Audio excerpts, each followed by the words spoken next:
Oh, why? I mean, why don't you all take a look around you? I did today. I looked around me today, and it was really rather marvellous. Hi, welcome back. It's Thursday evening here in the UK, Thursday afternoon over in the US, or Thursday lunchtime, something like that. It's May the 22nd, 2025. Paul English Live, number 88. Look at that. Two fat ladies, and I'm probably one of them. Welcome to the show.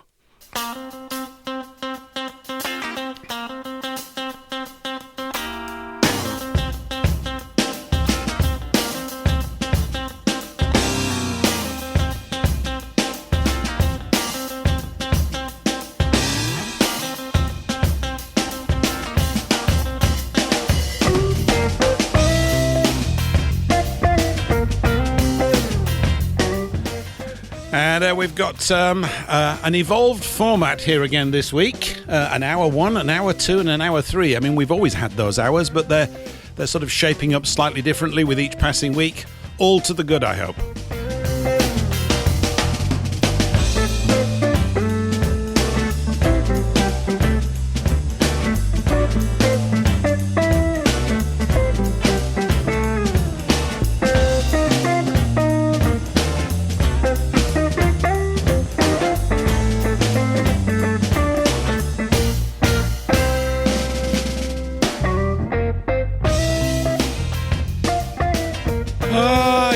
A week's a long time in broadcasting, isn't it? Isn't a week a long time in broadcasting? So they say.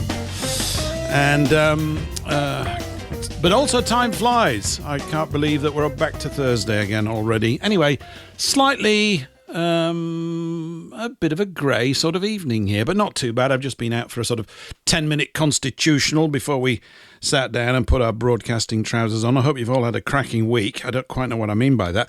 It feels as though the UK's cracking apart with the maniac decision-making, from a certain perspective, depending on how you look at it, from the wonderful, jolly people that are in charge of us all. Anyway, I'm here with the Minister of Propaganda from Fockham Hall. Eric, good evening to you. How are you? Greetings. And as a Minister of Propaganda, my sources tell me that there was no music in the intro of this show. Really? Wow. Yes. Really? I didn't hear any music. All I heard was you say hello. So I don't know what's happened. No. There was. I think there was only you that didn't get the music. I've been. Yes. And I'm miserable. Studio from. That's all right. Oh, you should. Yes, but you should have been getting music. Anyway, I've been having a good laugh about Gordon Brown. What he said says, as the economy is getting better, we're going to look at possibly getting more pensioners to get the Winterfield payments. I thought, is that smell of cats? Is that dogs? I think it's bullshit, actually. Yeah, there is that. Is that what Gordon Brown really said? Did he used to say all those sorts of things? Yes, he probably I was didn't he? driving home from getting my tablet top up from Miles Fleetwood, the health man. Yeah. And it's the only time I listen to the radio was when I'm in my car. And I had Classic FM on, and there was a sort of like I happened to switch it on during the propaganda time, they call it news. And it was Gordon Brown speaking about the pensions. Really? And was it saying, as the economy improves by what we are doing, we will be able to pay even more pensioners a winter fuel allowance. I think 3, in fact, or 4, is it? It's a load of old waffle, isn't it? They say the same waffle time and time and time again. I think they do. I think. I've just looked into the hi everybody in Rumble and on YouTube. Things are I'm assuming chugging okay, because we've not anybody saying technically we're not chugging okay, so that's pretty good, apart from your distress over the music there. But I'm pretty sure that went out. I see that Gizzy51 in Rumble is obviously starting off in a mood that he wishes to carry on. He writes Queer Starmer and the Bum Boy 3. I mean, this is a family show, Gizzy51, although a rather strange one. So there we go. And Let's face it, Queer Starmer looks like the type of man that would suck a fisherman's friend, doesn't he? Lozinger, of course. Of course, there is that. He's been.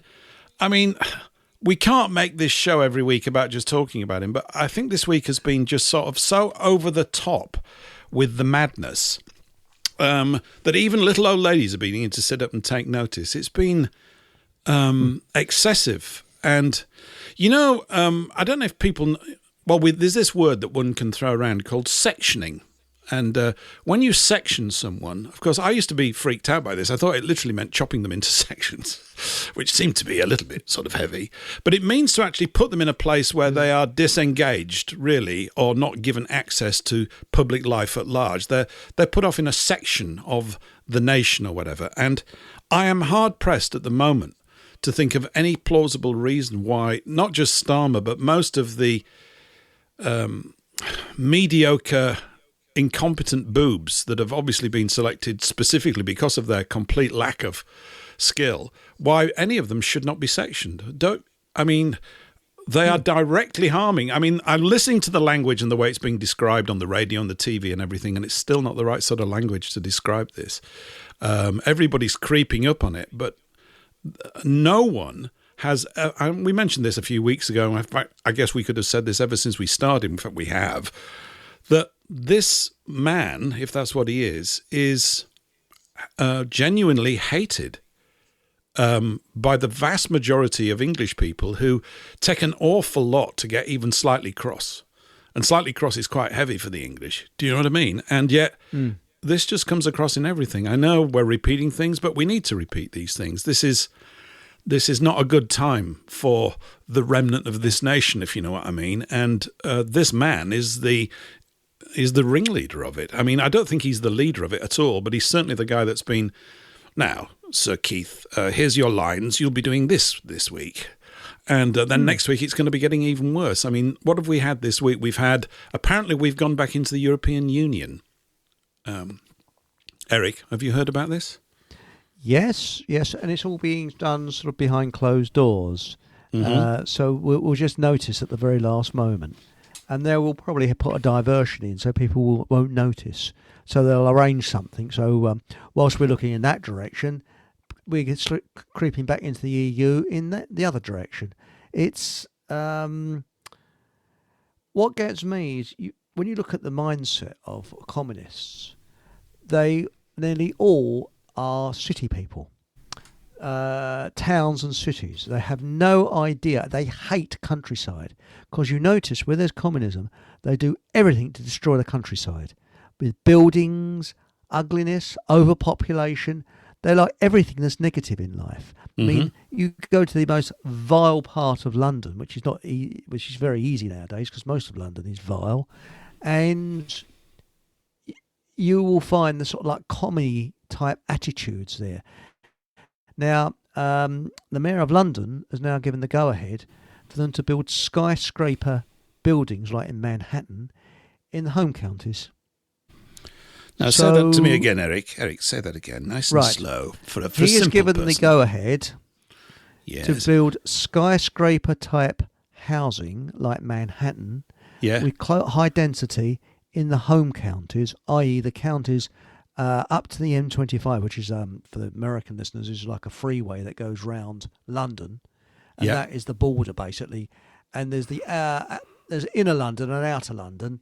And then the mayor that said it calm, he is the mayor up to the M25. This is, as I say, this freeway for Americans that goes round London. And there's lots of countryside within there. And he wants it covered in high-rise box.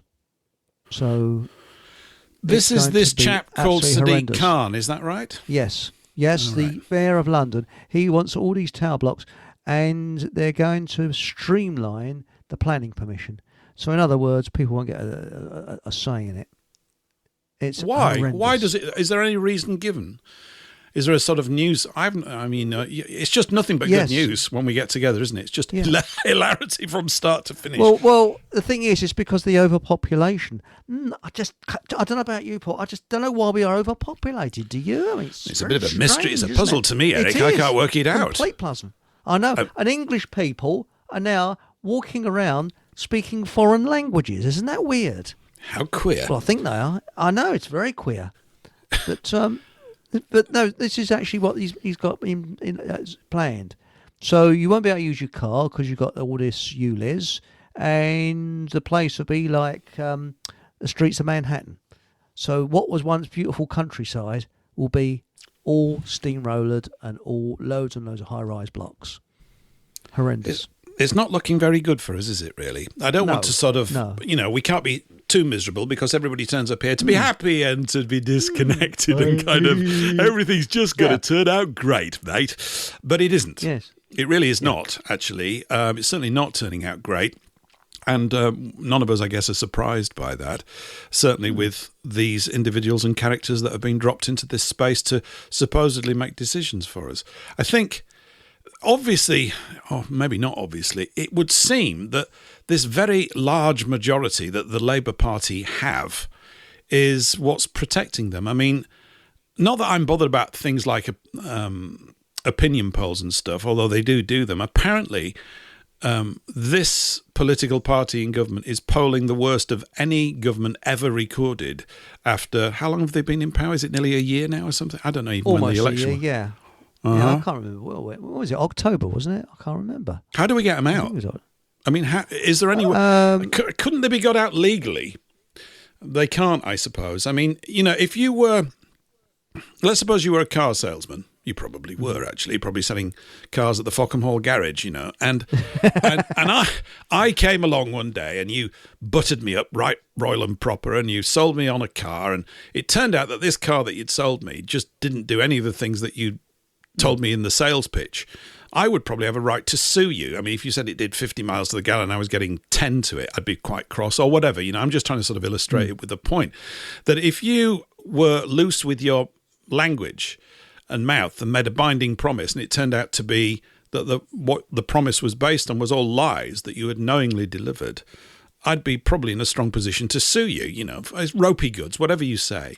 Why are we not in a position to do that to these people? It's as if once someone has got in, I know I'm talking like a child. I do understand this, but I'm just sort of throwing it up because these questions are not really asked. We seem to have literally no means of defence. I mean, you and I are going to be here for years. If we carry on doing this for the duration, all that's going to happen is people will rock up and we'll be just telling them what awful things have happened over the past week. I mean, we have to sort of address some of them because they are awful. Awful's not even anywhere near strong enough. And yet there seems to be no path. I'm not being defeatist about this. I've got ideas, obviously, but there's certainly not a kind of obvious path to actually stop them. I mean, there's two things here. One is, I think, the restoration of the nation, which includes things like fine buildings and all the good things that we want to see come back, literally in terms of physical restoration, but also spiritual and cultural. All of these things need to be restored back to where the English and the Scots and the Welsh and the Irish want them. I'm not bothered about anybody else. It's not their say, even though Sadiq Khan thinks it's his say. But we can't just spend the rest of our lives describing this stuff, can we? Well, I mean, maybe we can. Our enemy has got the best weapon, and that is propaganda. They have the media, and the media is such a powerful tool. Wars are won and lost in the minds and hearts of people. Mm-hmm. And that's how World War II, the Allies won, because we had better propaganda than Germany did. Yep. And we could lie far superior ways than Germany. And the fact of the matter is that we've got to look at what have we got. Now, I'm always saying we don't need government, but with the mindset of the population now, if we did away with government now, there's so many zombies walking around, it would take several generations for something to work. 2 generations, I don't know how many generations. Now, look what happened in Poland. There was 2 years without a government, and the polls say it's the best 2 years of their lives. People are setting up businesses, things work, things start, and then suddenly, whoom, in comes government, everything goes tits up again. Mm-hmm. So I think that what Gandhi said, or even though Gandhi, I believe, was part of the establishment, civil disobedience. Total civil. Because let's get one thing straight. Does anybody believe this bunch of cretins got honestly voted in with a bit large majority? I don't. No. I think that I think it is complete and utter fiddle, because I know of two parties or two people. There's the English Democratic Party, Yeah. who are noted. There's a chappie, Graham Hart, I believe his name is. He's looking into this because it's very strange that, he's looking into vote rigging, because it looks like they've been vote rigging. And the chap, I can never remember his name, is that Conservative MP that was honest about the jabs. And now he went as an independent. He's from Leicestershire. And I just can't remember his name. I've always got a mental block of his name. Right. And he reckons he got something like 3% of the vote, where he normally got 65% of the vote. So what's going on? And he's noticing that there's lots of weird things going on. So I don't believe these cretins are getting voted in at all. They're placed there. And what they do, that they're using skills, social engineering skills, that they're paying social engineers the best money that we can pay for to keep us under control. Mm-hmm. And what we really have got to do is counter-subvert. They're subverting us, so we help them to destroy themselves. We counter-subvert. And the best bit of counter-subversion we've had so far is that thing where you got to register your chickens. And people are registering their rubber chickens from the supermarket, and just destroying the website, registering everything. We've got to do that. Counter-subversion. Help them to destroy themselves. Assist them in destroying themselves. Mm-hmm. We don't go against them. We help them. If that makes sense. And I'm repeating what that Russian chap said, the subversion expert, Yuri Bezmenov. Yuri Bezmenov. He told him we got to learn about subversion and counter-subvert them, and do it with laughter and humour. Laugh at them. And we got to do that all the way through. Don't hit like we'd like. They want you to become violent. No, we're not going to become violent. We're just going to laugh at them. That's the best thing ever.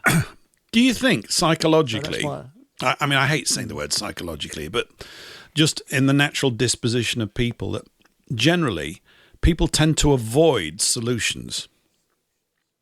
Yes. They're not attractive, are they? That's right. Well, they've got to make a decision, haven't they? That's the problem. People don't want to make... They want someone to make the decision for them. Mm-hmm. But we haven't got... better be careful what I say now. Oh, you better. They're looking for a leader, and the powers that be are providing these fake leaders like Farage and people like that. And they come up and they go and they come and they go. And what they do, they raise people's expectations. They raise people's morale, and then they destroy it. They raise it again and destroy it. And they're doing that all the time. So, are we going to escape this tyranny? Yes, we are. No, we're not. Yes, we are. No, we're not. We need someone that's got a cast iron, top SAS troops around them, surrounding them, who's a man of the people, to set up a separate government and say, right, you can stuff your government. Because quite honestly, to me, government and the whole system of Westminster is mafia. In fact, they're an insult to the mafia, because they are far more efficient. The mafia are inefficient compared with government. The government are far more efficient at stealing from you.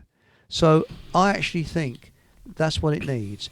Where that person is, I do not know. But the fact is, the only way of changing things is to take over the broadcasting. And that's it. And that's why they're worried about censorship. That's why they're worried about the internet. But that's why they're censoring it. That's why BitChute and Gab have been booted out because of that law last year of the hate speech laws and things like that. These small companies are frightened of falling foul of that law because they'd have to pay out, it would bankrupt them. That's why they're pulling the plug in Great Britain. So we've got to set up something that gets round all this and literally look for our own government, a separate government that is, and just they lose, so that they lose all credibility. How that's going to be done, I haven't the foggiest idea. Any ideas, anyone? Any ideas? Send them on a postcard to the That's Fockham Hall right. Ministry of Propaganda, Fockham Hall, Fockhamshire. And I'm sure they'll get there. Enclose a self-addressed envelope for a rapid response and reply from Betty. From Betty in the Clerks Department. Absolutely. What about we offer a Fockham Hall pencil to anybody, the Wonder Pencil? That's what it needs, the What Wonder is that Pencil. you say, Eric? A Fockham Hall Wonder Pencil? Please, Wonder tell Pencil, me more. yes.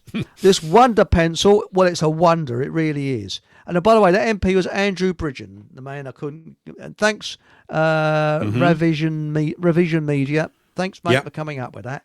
But the Fockham Hall Wonder Pencil has Fockham Hall Radio stamped on the side of it, and the things it can do, it saves marriages. And what you were saying, what was it, about the constipated clerk that managed to work it out with a pencil, the advert I wasn't was it? thinking is, Yes. got a maths problem, got constipation, get a Fockham Hall Wonder Pencil and you can work them both out. Yes. That's my tagline. That's it. It needs a little bit of work. It's a bit long. Oh, but, it saved our marriage. Derek and I like train spotting, and once we got the Fockham Hall pencil, we got into bus spotting, and we're really into the 69 bus now. Well, maybe like the that, pencil you see. could become that symbol of, unity amongst the British. That's right. A pencil. Well, let's face it. I think we could have our own flag, which is a pair of Victorian winter drawers that we just hoist up the flagpole. That would be our flag. That shows rebellion, doesn't it? It does. They're everywhere. I mean, The you can buy pencil them is easily. mightier than the sword. Is that what it's going to be? Correct. Yes, I can have a flag with a pencil on it. So there we are. See? Yeah, if it So wasn't I've for got a pencils, load of we'd them. be in a sorry state. I love pencils. They're great. They're very, very good. Yes. Oh my, Look, I look forward to seeing it. If you get a picture of it, send it through and we can stick it. Will. I'll feature it on, say, next week's show. As soon as we'll put it Excellent. in, with a big arrow saying buy now, buy, and we can have all these bogus adverts. I didn't buy one. I bought 4,000 pencils. I love them that much. I've got a lifetime supply. I've just remortgaged my house to buy sufficient pencils to write forever. Yours, Ron Hopeless or something. That'd be great. That's what we want. That'd be That's what we marvellous, need. yes. And if off air, of course, if you want to give me your address, I'll pop some pencils in the Wonder pencils I'll in the definitely post. do it off air. Whoa! And Yeah. the postman, I'll put on the outside of the thing. Embarrassing item in clothes, so that so the postman, it's embarrassing. It's Special- embarrassing. Rude and special smutty embarrassing- things contained in this envelope. Yes. Yes, absolutely. That's what you want. Why not? Why so not? there we go. And also got the Wonder Pen as well. So that's a bit more expensive, yes. Yes. Now, Can you hear the crinkly of the cellophane? Yeah. Oh, that's an exciting sound. Now, that needs to go on the audio track for the radio ad. What is this the sound of? This is a man about to receive his Fockham Hall pencil. And they have all these gasps of amazement. Like, look at the size of his pencil. There we go. Ooh, misses. This advert is produced by the Double Entendre Advertising Agency. Yeah, absolutely. That's what we want. We need all of that. I hadn't noticed. Yeah, that's what we need. Yeah, we need that. Or was it? So EXO says, thank you, Eric. And it says, or a Jimmy Savile Fix-It badge. No, I don't think so. That's a bit of a pain in the bum, isn't it? Yeah, steady. And actually, in Billy Silver, he said in chat, he said, what do you reckon the ratio in the population of awake now compared with the awake around in World War II? Well, when you look at the marvellous job that the propaganda ministry did, now, my late father used to read the newspapers to his blind father. He had a father that was totally blind and was a greengrocer, would you believe? And he ran a store whilst totally blind. That's quite an achievement. Anyway, on with the story. So my dad was quite awake to what was really going on. And he could see that this is a war that needn't happen. And he was absolutely shocked when we declared war on Germany, when Germany was advancing away from us, going into Poland. I mean, it just didn't make sense. But that's another story. And what happened is people were very, very anti-war. And I believe it's either 1938. I'm doing this from memory. I think it was 1938 that the British Legion, it wasn't royal then, sent a contingency, a peace contingency, to meet with Mr. H, because they did not want war. Because remember, the First World War had only been over, 20 years before, and there was a huge generation that had seen the killing fields of World War One, and the entire nation was virtually anti-war, and the British Legion, when it started, was anti-war, and they managed with propaganda to turn that round in a matter of months. And where Hitler was the darling of the press in beginning of 1939, he was featured in Homes and Garden, he was Time Man of the Year, and they turned that round in a matter of months. It was a most incredible piece of propaganda that they did. So that's how powerful it is then. Just think how powerful it is now. So there was lots of people that were awake, but unfortunately, what could they do? That was it. And my father was, and if you wanted to be a conscientious objector, first of all, you needed a good education, and you had to be a member of a peace group for at least a year prior to war starting. Yeah.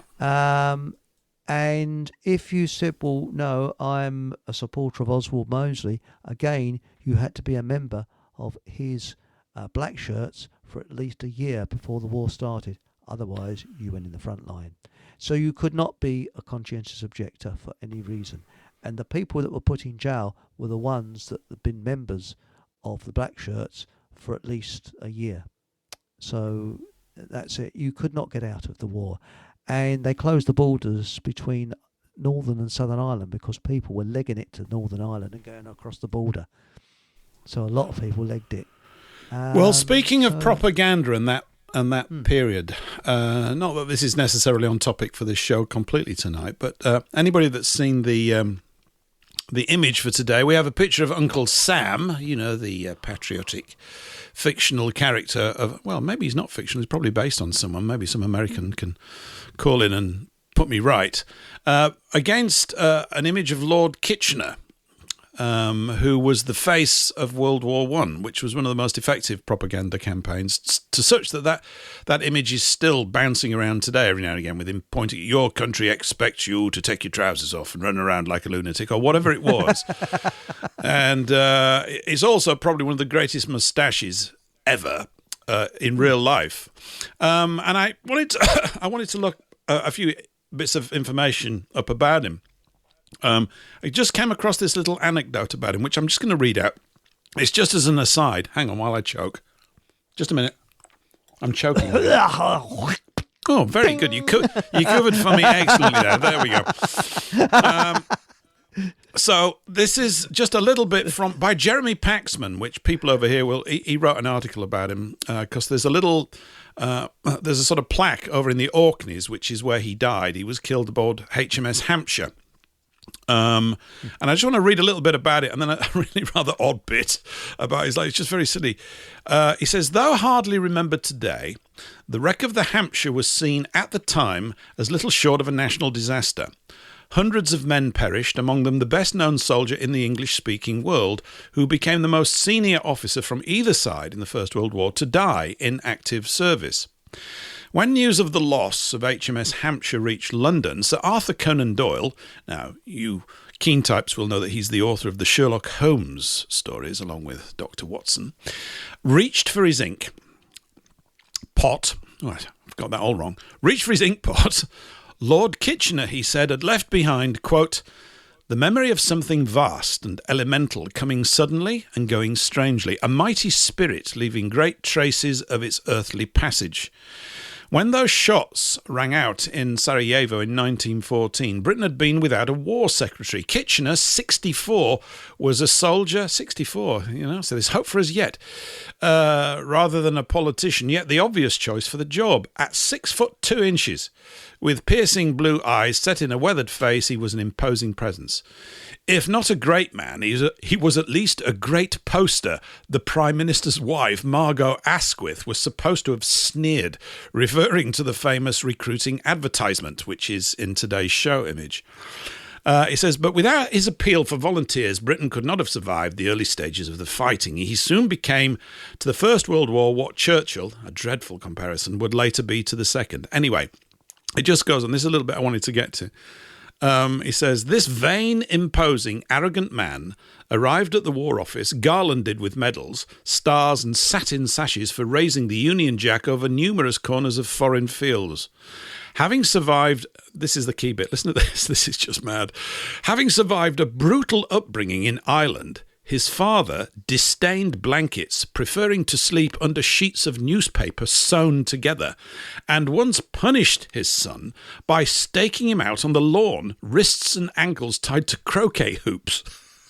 He had risen to become the greatest public expression of ramrod uprightness. I think he was, right? Yes. I think he was. And I had sort of a question about what I thought at the time was his dubious, let's call it sexuality. It turns out that he was straight as an arrow, and most of that is just myth-mongering. He never got married, but I think he was married to the military. So he ticks an awful lot of boxes, and it is a ridiculously good moustache. I don't think they're growable to such strength these days, except by certain sort of hirsute types. I certainly can't get one like that, My son's very cross about this. Dad, I can't grow a moustache like Lord Kitchener. I said, well, only Lord Kitchener could do that, my lad. He doesn't know it's Lord Kitchener, of course, but... And I mention it because if you want to talk about effective propaganda and pulling the country together, yes, I know in times of war, they absolutely unleash everything at us to get us to do it. We're now faced with a situation where internally or amongst ourselves, we've got to find a way of doing it to ourselves. I think the non-compliance thing is it. But like I was saying, I think we I'm including myself here, we burn bright with the solutions, but for a much shorter period. And then in the end, it's like this psychological disposition we have towards dramatic bad news. We get sucked back into that space again of going, like we've been doing here tonight. I can't help it, right? Oh, they're doing this. Oh, they're doing that. Oh, my God. What's going to go on? Can somebody not turn up and save us? Well, it appears that the answer to that is no. I'm sorry to bring it to all of us, but it appears that it's no. Doesn't it? Isn't it? Wasn't it? But look at your local area. When you think about it, that's not a personal question, is it? Blimey. I won't look right now, but yes, I know what you mean. Yes, your local area. What goes on around the world, is it affecting you and I personally? No. But in a sort of an indirect way, I suppose. For example, will we be able to get American goods if we go back into we will be going back into the common market and all that crap and that type of thing. But look at this another way. See what we can do locally to change things.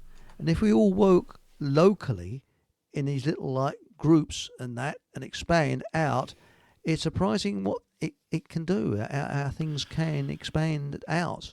And I think the idea of putting anybody up for Parliament and all that is a waste of time because it's rigged. It is 100% rigged. You might be right. You might be right. Yeah. I'm not so sure about that, Eric. In the end, I agree with you. In terms of an end result, I don't see the acquisition of vast amounts of power coming to the sorts of people that we would want to have it if they exist. I mean, I think they exist. Yeah. I think two of them exist in this conversation. And most of the people listening, they can form the first cabinet. It doesn't matter if we're crap at it. In fact, if we were really bad and said, look, we're absolutely useless at these jobs, so we're actually literally not going to turn up and do them, the country would start to work better. It's because these people turn up and think they can do the job. And we've run out of ways to describe the sheer unbridled incompetence. It's more than that. They've been specially selected for their superb uselessness fused with a tremendous arrogance that they're actually the most useful people that you ever saw. I mean, they've got to be selected on that basis. It's beyond oafish. Rachel from accounts doesn't understand anything about anything much. I heard today, I mean, why am I getting drawn into this? I think it's because, the solution is to smash the bank to a million pieces in such a way that it can never reassemble itself. But what that means, literally, is not just physically, but in fact, you don't need to. The building's quite nice, really, the Bank of England, all this kind of stuff. The buildings can stay. We're talking about this bizarre mentality that people have, which, of course, is not bizarre to them because they've never questioned it. They've never said, ooh, could we have this money lark a different way? No one even talks about it. So you hear all of the news and the mainstream media are wrapped up in this context and just think that if we try a bit harder under the current system, we can sort it out. You can't. It's never been sorted out.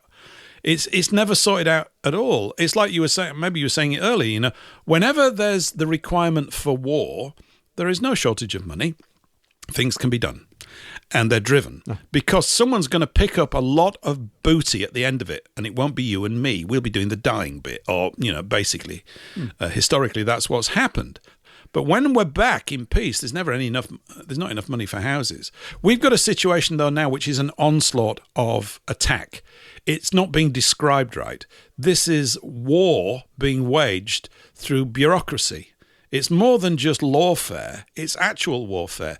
So he sneaks back into Europe and goes and speaks to Ursula von der Leyen. I didn't give him permission to do that.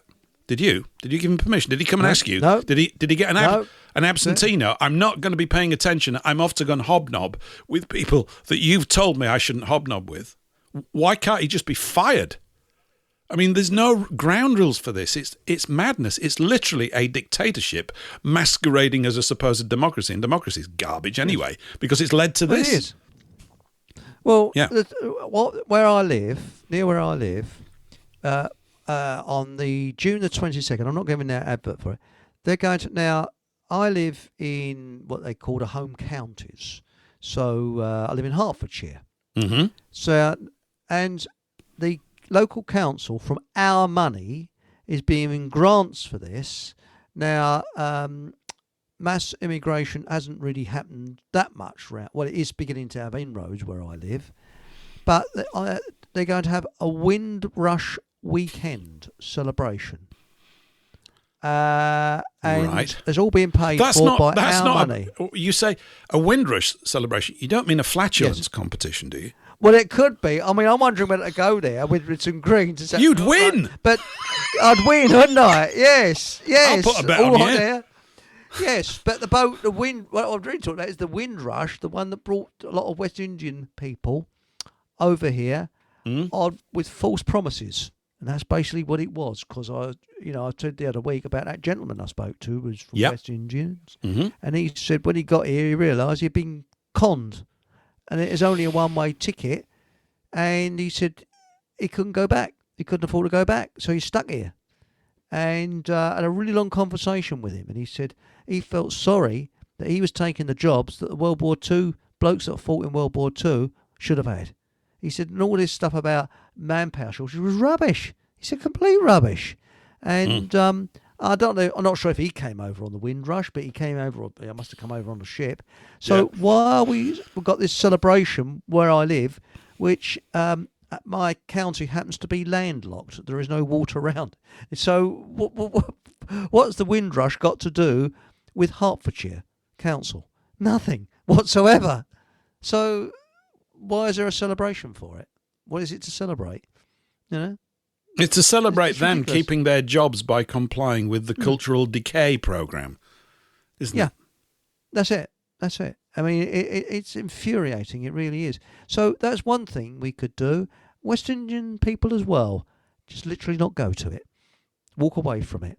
Because, the view that this West Indian man had, I don't think if he was still alive, I don't think he would go to it either. He'd say, sod that. What we got to celebrate for? He was conned to come over here. And they were conned. That's it, I mean, do you think it boils down to it's more complicated than this, but one aspect of it is we have, say, this communistic Labour Party type thing, this globalistic thing. And it would appear, a cursory glance, if you just follow the decisions that apparently they've made and this, that and the other, that they absolutely detest their fellow Briton. They do. Why would I say such a thing? Because if you look at the policy decisions that they're making, they harm us first. They harm us always. They reduce the quality of our life always. And they persist in this. They don't not persist in it. What is their vision of this happy world? It's got to be, and I'm repeating myself, but that their mind has been taken over with this completely bogus idea that if you mix everybody together, it's all going to turn out great. In the process of even doing this, they can't even see that it's getting worse. I think they literally cannot see it because it's an affront to their ideology. And this, like you were saying earlier, that they live in cities and stuff. They live in this rarefied sort of liberal space where they're chattering away all day long about things that they've never done, that they're never going to do, and that they're kind of disconnected from natural, good, robust living, which is part and parcel of being down here. It's not always sort of lovely and comfy sofas and stuff like that. Sometimes life can be physically quite a challenge, and it's going to get that way for all of us as they continue to make these decisions. I mean, he's gone over there. I think he's also agreed something with the World Health Organization. I mean, it's like literally, if you and I were to put this list down of everything that we want to see disappear, that the people of this country don't want any part of, they are targeting going in the opposite direction on every single point, on every single one. So they will say, we're stopping the boats. That's not even a good sentence. It's useless. It's not, they're going to be stopped. This is to protect our borders. What are you talking about? You haven't done anything. And yet this is absorbed into the mainstream media for 48, 72 hours. We then get to the middle of the week, there's another story comes up, and then we move on. And then someone looks back and go, hey, a month ago you said this and there's still nothing happened. Oh, we're getting round to it. There's no reason why any of these things need to take any time at all, except the condition of the minds in the whole of this bureaucratic system must be either a combination of toadies, of which there's got to be a lot of those, people terrified about not getting paid at the end of the month, which I would include probably everybody now. People are becoming fearful of that. Yeah. And there will be people who actually are championing it, people with some kind of venal hatred for their own people. And they do exist, those people. I think they exist in all races and groups. I don't know why, but they do. Maybe they feel as though, life hasn't turned out right for them and they're owed something. Well, we all have felt that at certain points. The more you feel it, the more you realize how useless it is because it doesn't change anything. It doesn't improve stuff. So, I mean, these traditional values that I harp on about, and correct and rightly in my view, because that's why I keep banging on about them, like family and the segregation of boys and girls at school, they go against every single one. It's almost as if it's simply designed anything that would return us back, that would restore national, cultural, tribal health is to be opposed. You can't have that. I think as well the outside influences of the financial interferers must be taken into account. There's a woman called Charlotte Gill. I think she used to be a journalist. I'm not a fan. I'm not a non-fan. I don't know enough about her. I just see certain posts every now and again. But I saw something from her earlier this week where she'd been doing a bit of research into all these organisations that the George Soros Foundation funds. One's called Best for Britain or Best of Britain or something. And she'd asked some questions of them and they just kicked her off. She couldn't subscribe to their Twitter account or X account and all this kind of stuff. This interference from foreign money has literally perverted any integrity that our government may once have had. And there's none there. It's as if they are doing the work for people that pay them and protect them to destroy this thing, to open markets up, although it's a lot more than just that. But these are all sorts of stages in this sort of globalization process. And everything that we cherish, everything that's valuable, that's unique and distinct about any area of the world, this will go for all of them, is to be just chewed up. No one can really fully work out why, because it's a ridiculously miserable and silly process. There's no need for it. I know I'm talking like a gimp here when I speak like this, right? But I'm just sort of airing it, just so I can hear how foolishly naive I sound back to myself, But you have to wear these different hats, I think, when you're communicating about this stuff. So he's just sold the Chagos Islands, apparently. Actually, he hasn't sold them. He's apparently going to pay to get rid of them. And they're not. So it says here on The Guardian, I keep going to The Guardian because it's just incredible as The Guardian. You want to meet people who will literally run counter to everything you and I talk about and that they're here. It says the UK signs a $3.4 billion deal to cede sovereignty over Chagos Islands to Mauritius. That's not $3.4 billion that we're going to receive. This is $3.4 billion he's going to pay out and give the islands away, right?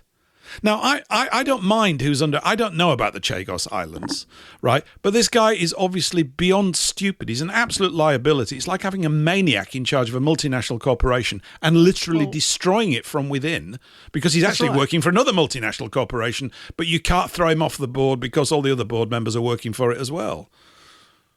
It's so corrupt. It's unbelievable now. When you look at the corruption, the open corruption there is... We don't have a police force. We never really have had a police force. But I like this idea, what they had brought out, was it the PEACE, P-E-A-C-E officers? Yes. That would go along and tell the police what they... Well, we need our own police force to actually be on our side.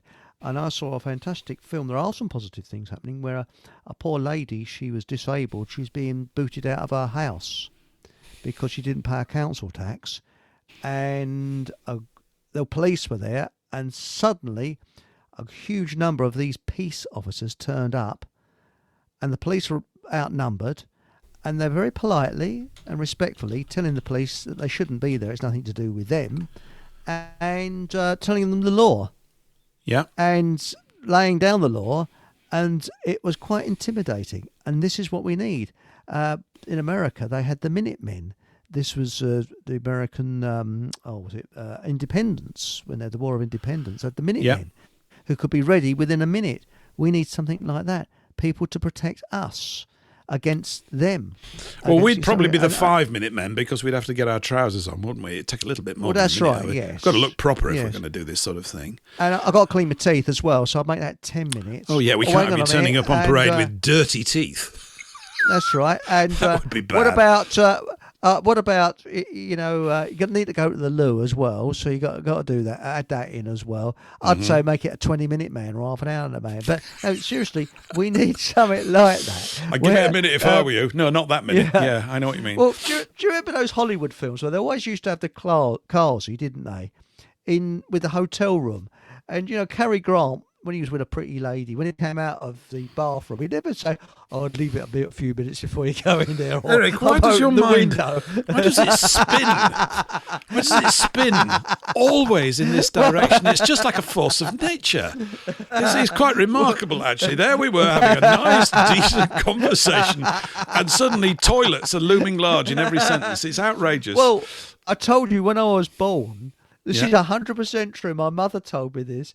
As I came out of her, she accidentally eased herself, and the first breath I took was in a great pile of poo. That's the reason why. Anyway, this used to be a family show. I'm terribly sorry if those of you are having lunch or anything right now. I can't control him. It's not possible at times. We just had a moment there. Yeah, absolutely. Just looking over at some of the Rumble comments as well, by the way, just to sort of hop around a bit, maybe knock you off your toilet pedestal for a moment. I don't mind, by the way. I'm just sort of teasing a bit. I know. When you were talking about Windrush, Exo put... Yeah, but free bananas. But I didn't read it out at the time because it seemed incredibly wrong for me to say such a thing. Herodotus Get Fooked writes, with regards to Kitchener, Tash-tastic. I wish I'd said that. I always put tastic at the end of lots of things. I think Tash-tastic is brilliant, yeah. So let's all it is Tash-tastic. It's absolutely top. Yeah. Where did they grow them? They must have had special sorts of farms for growing those sorts of moustaches back there. Yeah. And then Exo also wrote, just after that, why have you put Kitchener next to the American that invented Kentucky Fried Chicken? Well, this is a very good question, actually. Yeah. I want you to eat my fried chicken. Maybe that Tash of Kitchener's actually was sort of like a safeguard against too much fried chicken. It's like a fried chicken scoop or something. It's like an upper lip guard or something like that. I don't know, really. I don't know why we did that. I know what it is. Yeah? I know what it is. Their logo is finger licking good. That's why he's got his finger out like that. It's finger licking good, isn't it? It is finger licking good. Yeah. Yeah. But I know, actually, I do believe that they are worried, the powers that be. And I think that, because during World War II, they had a special unit set up Mm-hmm. of people that earwigged what was going on. There was a name for it. Again, it's off the top of my head. I'll try and find it in Google.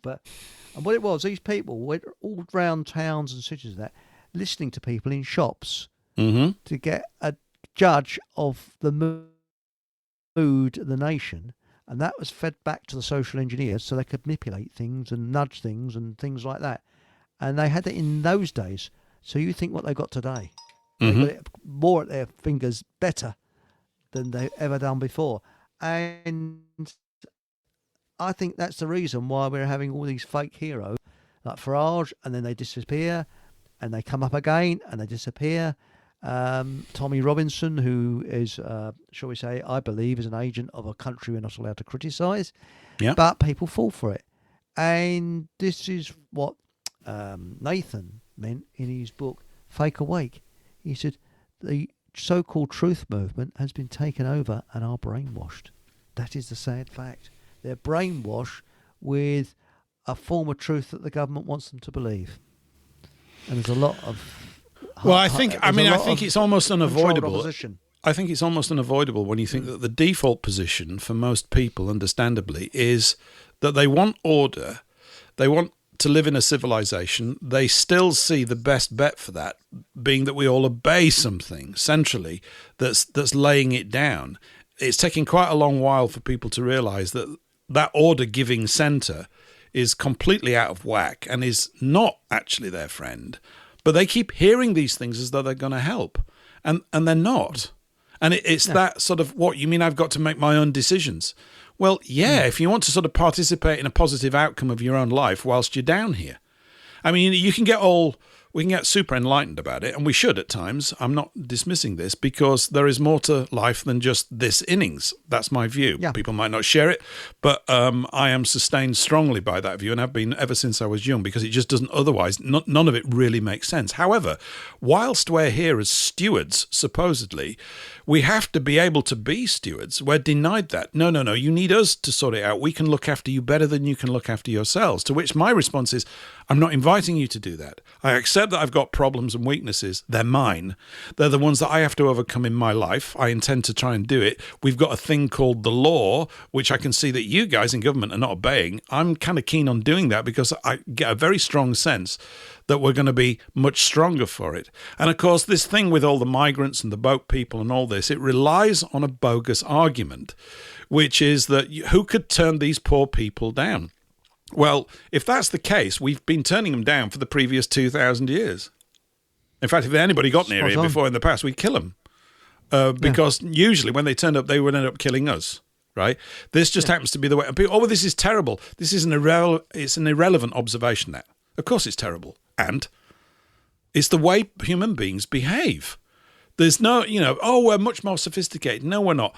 If we were, heaven forbid that it comes to this, but if we're placed in a position which they like to use of squeezing the food supply, the standards of behavior are going to not just fall through the roof, they're going to become appalling, right? People don't know how awful how we can all become. It's bad circumstances that make for bad people. And here we are. I agree with you. With a government intentionally creating bad circumstances whilst pretending through a smile that this is all for the betterment of everyone. If they allowed each group, it's as if I need their permission. I don't, but I'm just phrasing it that way, to actually look after their own, as we can do quite easily. I mean, their great fear is that their position would be seen to be irrelevant, which it is. It's the role of an interferer. And they have to maintain that interference to justify their position to keep sorting out all the problems that they create whilst they're interfering with us. Big breath, but yeah. Do you know what might be a blessing in disguise? If the electricity switch is flicked over and we're without electricity, after about 3 days, I think you get more than a rumble in the jungle, because, all right, there's people up in Scotland that go without electricity for weeks, but there are isolated areas, and there are people that's used to being able to survive without electricity. Down at south, especially, people are not used to it. And when you think about it, if you've got no electricity, No I think tea. it might be done. Got no tea. Not only that, you won't have any water through your tap either. You won't have any. Everything just grinds to a halt. That's it. So the only way you can survive will be back to hunting rabbits and things, in fields to get some meat, because the supermarkets shelves will be empty. In fact, you won't be able to get into supermarkets. They close the doors. So what would they do? You wouldn't have any internet. People would start talking to each other. People would start becoming friendly, and the people start thinking, "Hang on a minute, what's this government doing?" And realise that without electricity, you wouldn't get any propaganda. No, you're right. Well, I think some kind of a mechanism of, for want of a better word, recruitment into this space, if not this literal one, this type of space is required. I know, I've talked about parishes before. Apparently the Church of England had something about restoring the parishes. EXO, I believe, sent that over to me. And I have yet had a chance to look at it. I just feel, generally, everything that comes from the top is always a worry. And the reason it's a worry is that the top has been the top for a long time. And it's got illnesses that it can't even detect in itself. It's got dysfunctionalism inside it in the way it operates, the way that the people that go into there end up thinking after they've been institutionalized by it, that they can't perceive. And everybody becomes sort of stuck on their position. I'm right, you're wrong, and all this kind of stuff. And that's what we've got. I mean, I know it's facile for me to say this, but there is no real communication, and never has been, between the so-called electorate and the people that they've elected to apparently manage the nation. There isn't any. And this is because of this propaganda system. The use of mass media has changed the world considerably because, as we well know, the financial powers, perceiving this to be the great power, which it is because it conditions people's minds to either accept or reject things, seized it pretty early on. And of course, we had, we talked about it before, when the internet arrived in the mid-90s, it was wonderful in the sense that there literally was. No one had even thought about HTTPS and secure websites. Nobody even bothered about it. There was no, you're going to lose everything. There was nothing. There was just us on it, talking. That's what made it so really rather wonderful, to be quite honest, as you banged around going, I didn't know that. I didn't know that. I don't agree. All that kind of stuff was happening back then. It still happens in real life, but of course they're even squeezing that down as well, that kind of stuff, so it's tricky. There's another internet starting. It's early days. Have you heard of Meshtastic? I'm aware of that. I'm aware of that. Do you find, though, that you haven't got all the energy for all these things? It's not because I'm knocking on. I get up early. I work pretty hard throughout the day, but my head's swimming with all these jobs that need to be done, and I'm going, this can't be right. It's far too complicated what's going on in my head. There's some sort of initial fire has to be lit inside all of us, and it lights up in me every now and again, and I'm much happier when I'm like that. You know what I mean? When you get intensely passionate about a thing, and if we can't get intensely passionate about what's happening to us now, we really... we really don't deserve to live much longer. It's like, how much worse is it? It's all right. No, this is not all right. This is not all right at all. I'll tell you another thing is that we might have to go back to the old-fashioned ways. I mean, do you remember Oz magazine years ago? I do. The government banned it. Yeah. And I think the underground press, unfortunately, it's quite expensive because of paper and things like that. Yeah. But there might be a sort of, this is why I'm thinking, with the Fockham Hall Times and that, we've got to get information out, but do it in a way, because the good thing about press... Hold on to that thought, Eric, because we're at the top of the hour, and I want to talk about this local radio thing, and we've got, in the second hour, coming up in a few minutes' time, we're going to be joined by Patrick, who is contacted me a little bit earlier today. He wasn't on last week, of course, but Patrick contacted me, and I had a chat with a chap from South Africa who's going to be joining us as well, Ivan Basson, and they'll be coming up in a few minutes into the second hour, so I'm looking forward to that. I'm going to play a little sweet song. How about that? I don't know if I've ever played... This is sweet and nice. It's called Living on the River, and it might be prescient. Maybe we're all going to be living on it soon. You're listening here to Paul English Live on WBN 324. We'll be back after this short break into hour 2.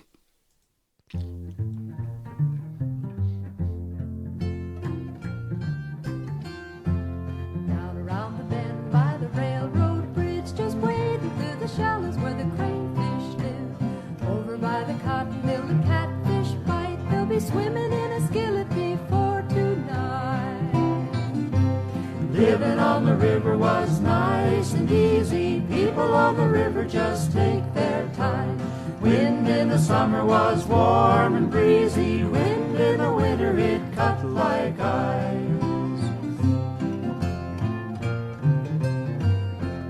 Off down the hill on a winter's night to go skating on the river in the cold moonlight. There's an old wood stove and a hardwood floor, and you can sit and take it easy while your feet get warm. Living on the river was nice and easy. People on the river just take their time.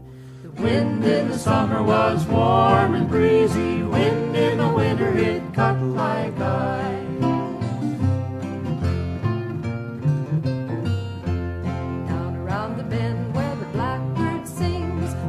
By the fountain there's a crystal spring. Back in the shallows where the watercress grows, sweet spring water runs clear and cold. Living on the river was nice and easy. People on the river just take their time. The wind in the summer was warm and breezy. Wind in the winter it cut like ice.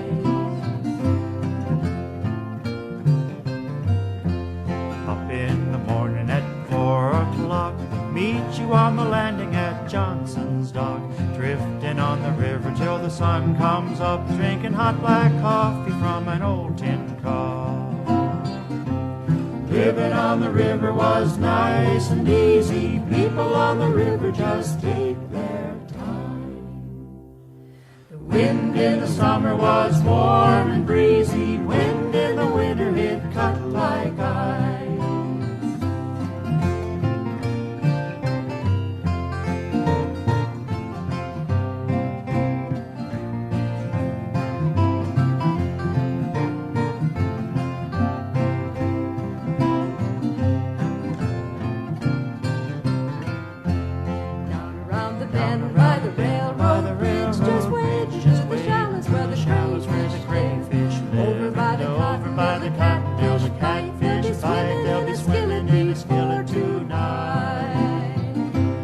Living on the river was nice and easy. People on the river just take their time. The wind in the summer was warm and breezy. Wind in the winter it cut like ice.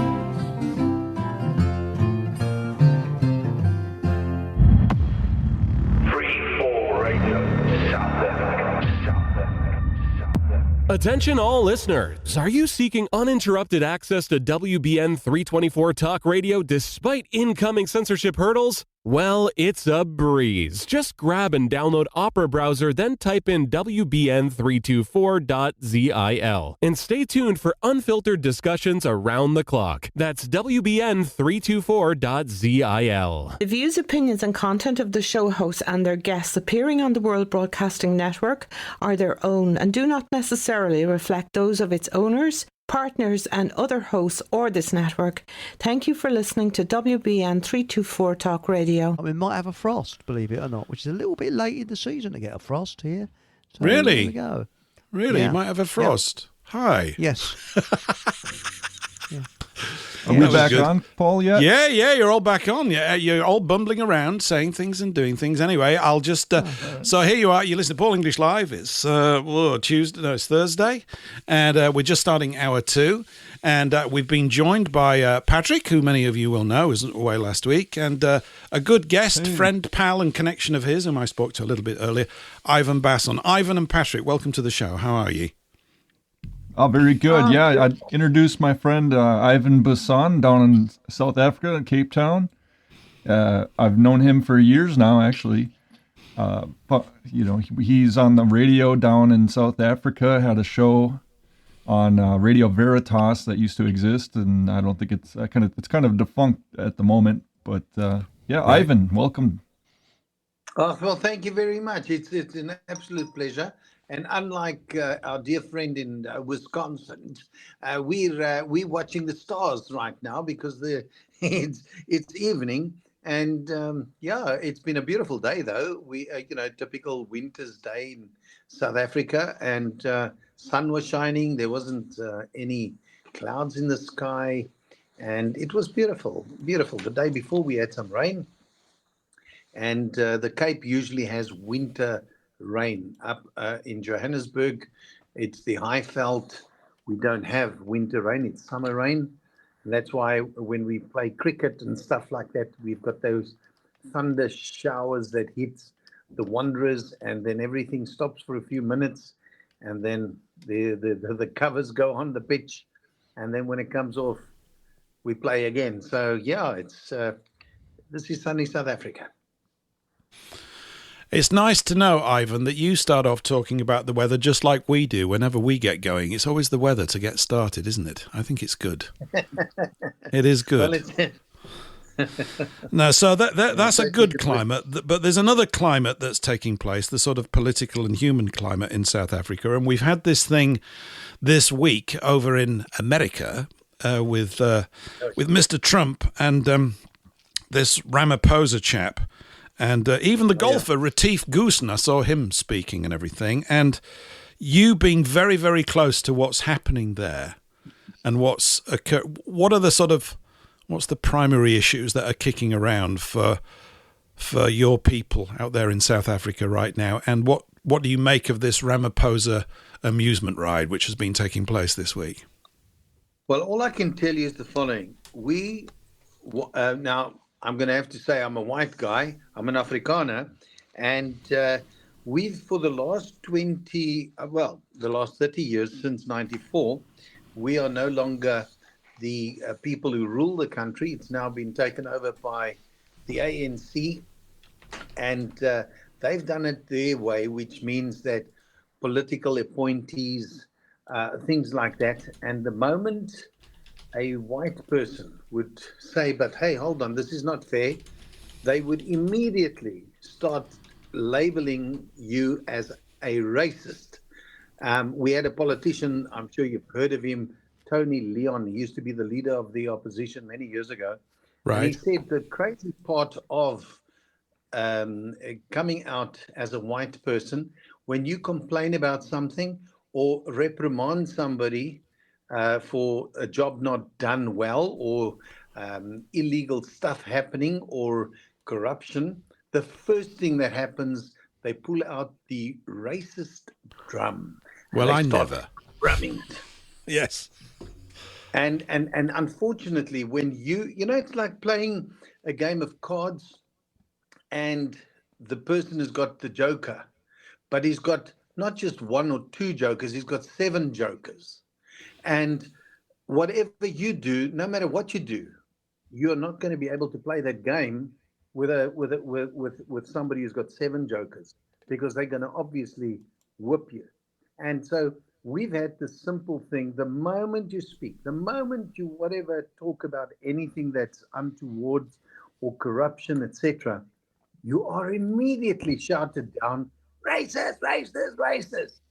The crazy part, if we had to take that same conversation from a black person, a non-white, to a white guy, it's okay. They can tell you things, they can swear at you, they can belittle you, they can threaten you, and you can't say much, because the moment you retaliate, you obviously said something racist that got them going. Now, the beautiful part of it all, of President Trump, he has suddenly lifted the lid as to what's actually been happening in South Africa on the farms.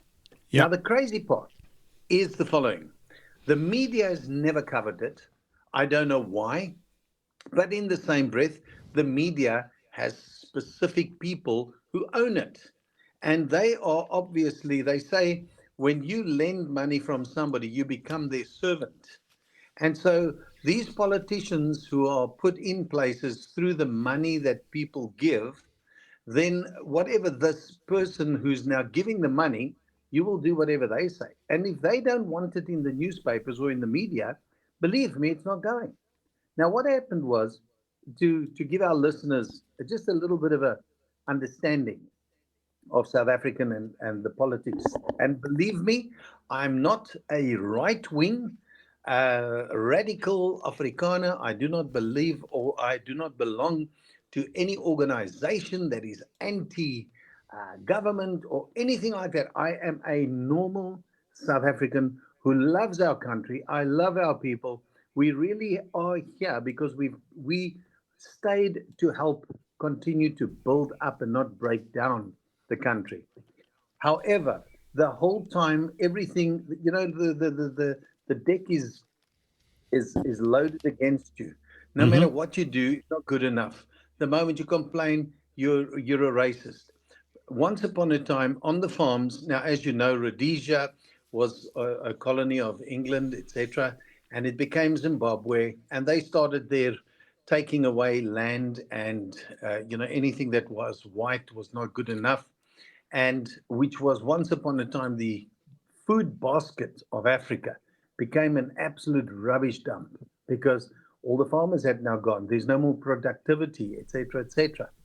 And isn't it crazy to think that the same guys who chased the white farmers off their land many years ago are now asking them to return and please come back and have the land that we took from you, it's yours again. And some people are taking back the offer and they're coming home, and that's where they want to be. And they are getting huge, huge hero receptions from the people that were there starving, although they had their freedom, and they were starving. They have got nothing. And so, in the same thing, what's happened in South Africa, we've got phenomenal farmers. We've got in beautiful climate. We produce exceptional stuff. Yeah. However, in '94, things started happening. Before '94, it was apartheid, and it was ruled by whites. And the farmers were vulnerable because they were targets. And as you know, and by now everybody knows the one song that everybody in South Africa hates, which is "Kill the Boer, Kill the Farmer," and they actually get so enthusiastically up in arms, and when they sing the song in a stadium of or a group of people, and they start going. Kill the Boer, kill the farmer, and then they even go and copycat what is a sound like a gun would go, quack, quack, quack, quack, quack, quack, things like that. Yes. And that's okay. And when we complained about it, we took them to court, took them to the highest court in the land. They cannot see anything wrong with that song. They feel that it's a lovely song that reminds them of their It's liberation, lovely, and there's Ivan. It's no. a lovely Isn't song. it, Why would you isn't not it want to sing beautiful? it? It's lovely, isn't it? Yeah. Yes, and then all the time the farmers are being murdered. Now let's just go. Sorry, I've jumped the gun a bit, but let's just go back. Once upon a time, because the farmers were very very vulnerable, they had things like commandos. In other words, you were not permanent military, but the military or the government gave you arms and radio equipment and everything you needed to protect your family and your farm. And once that system was there, everything was peaceful because you could, if there was an attack or anything, you could obviously fight back. Then in '94, one of the first things they did was take away the commandos. They said, no, there's no such thing. You don't need military arms and rifles and radios and stuff anymore. They took it all away. And the farmers were suddenly vulnerable. Before you knew it, the song Kill the Boer, Kill the Farmer, which is sang and appreciated by the liberation guys, etc., started becoming more and more of a irritation to anybody who's white. But in any case, they started killing farmers. They started attacking farmers, etc., etc. When the farmers went to the government to say, guys, we're vulnerable here. Now, this is even in Mandela's time. Please help us. We are being attacked. They said there's no such thing. The next guy came after Mandela was Mbeki. They went to him and said, come on, help us here. This is wrong. You are murdering us. We are losing lives. We are scared. We are threatened. We are all those things. They said there's no such thing as farm killings, farm attacks. and yet it went on. And then one day, some farmers got together and said, look, let us get the names of the victims, people who have been killed on their farms, murdered mercilessly, brutally.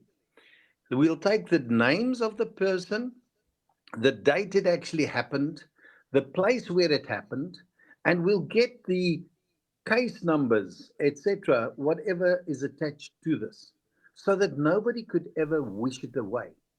And so, what they needed to do was, where do we get this now? What are we going to do?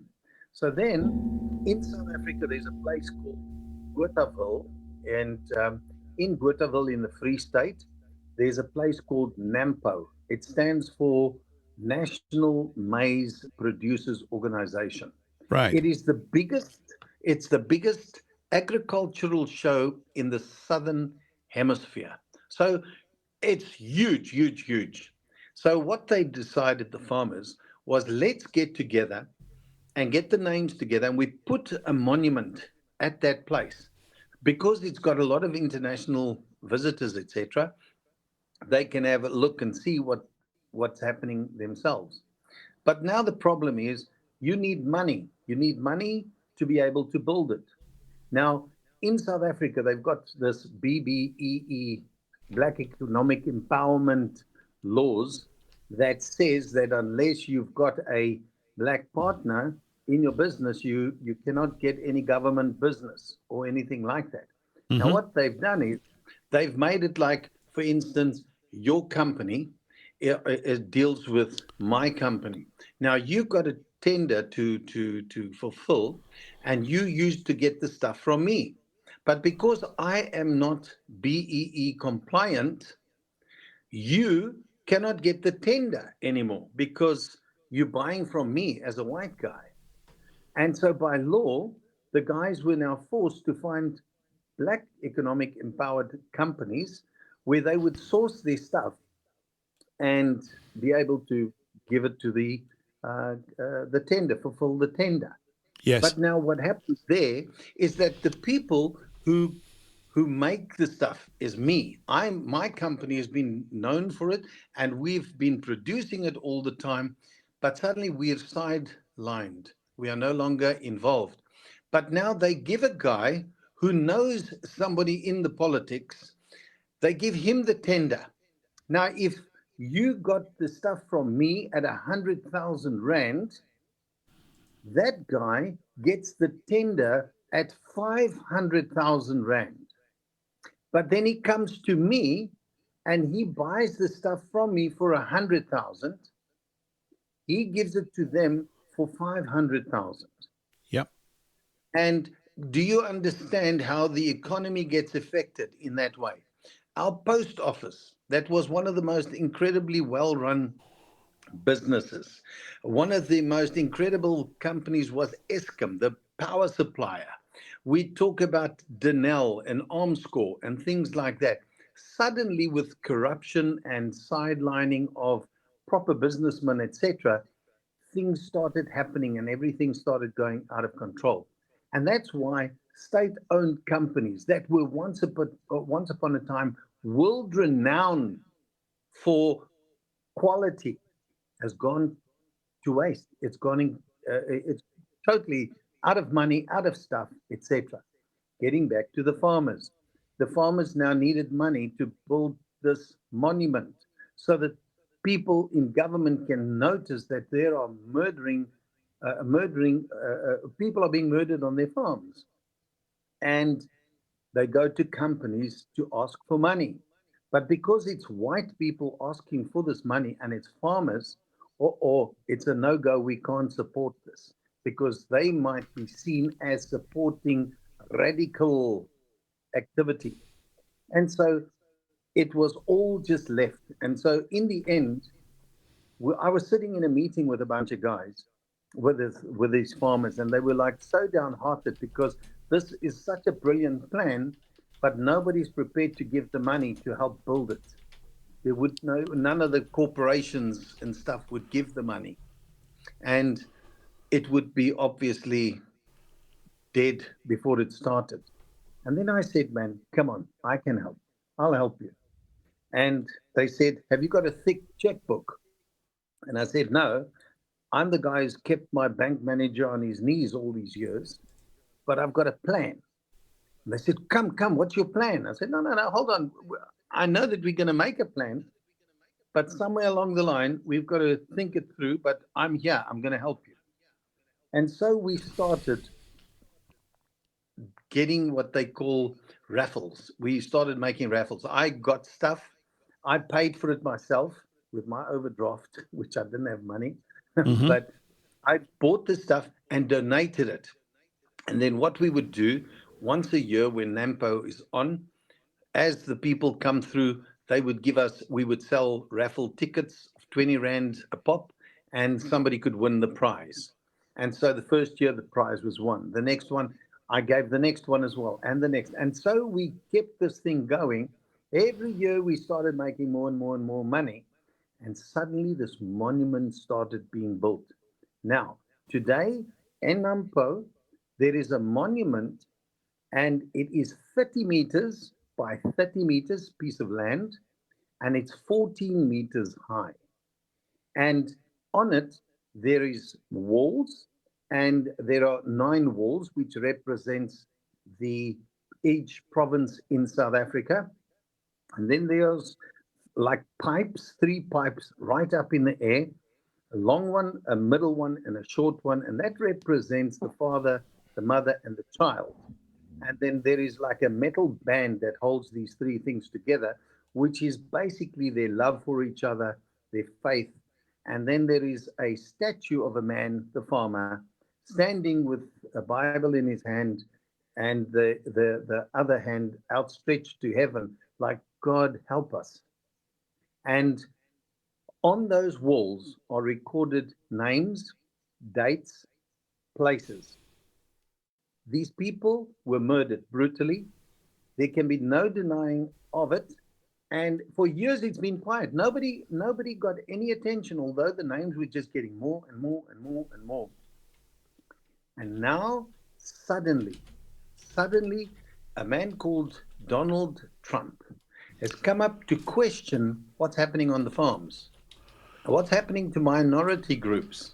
And suddenly, all hell has broken loose, in a sense that these guys are embarrassed. As the world could see what happened in the Oval Office the other day, it was total embarrassment that our president and his bunch of people that he had with him they had like smirks on their faces, but it wasn't smirks of they want to be funny.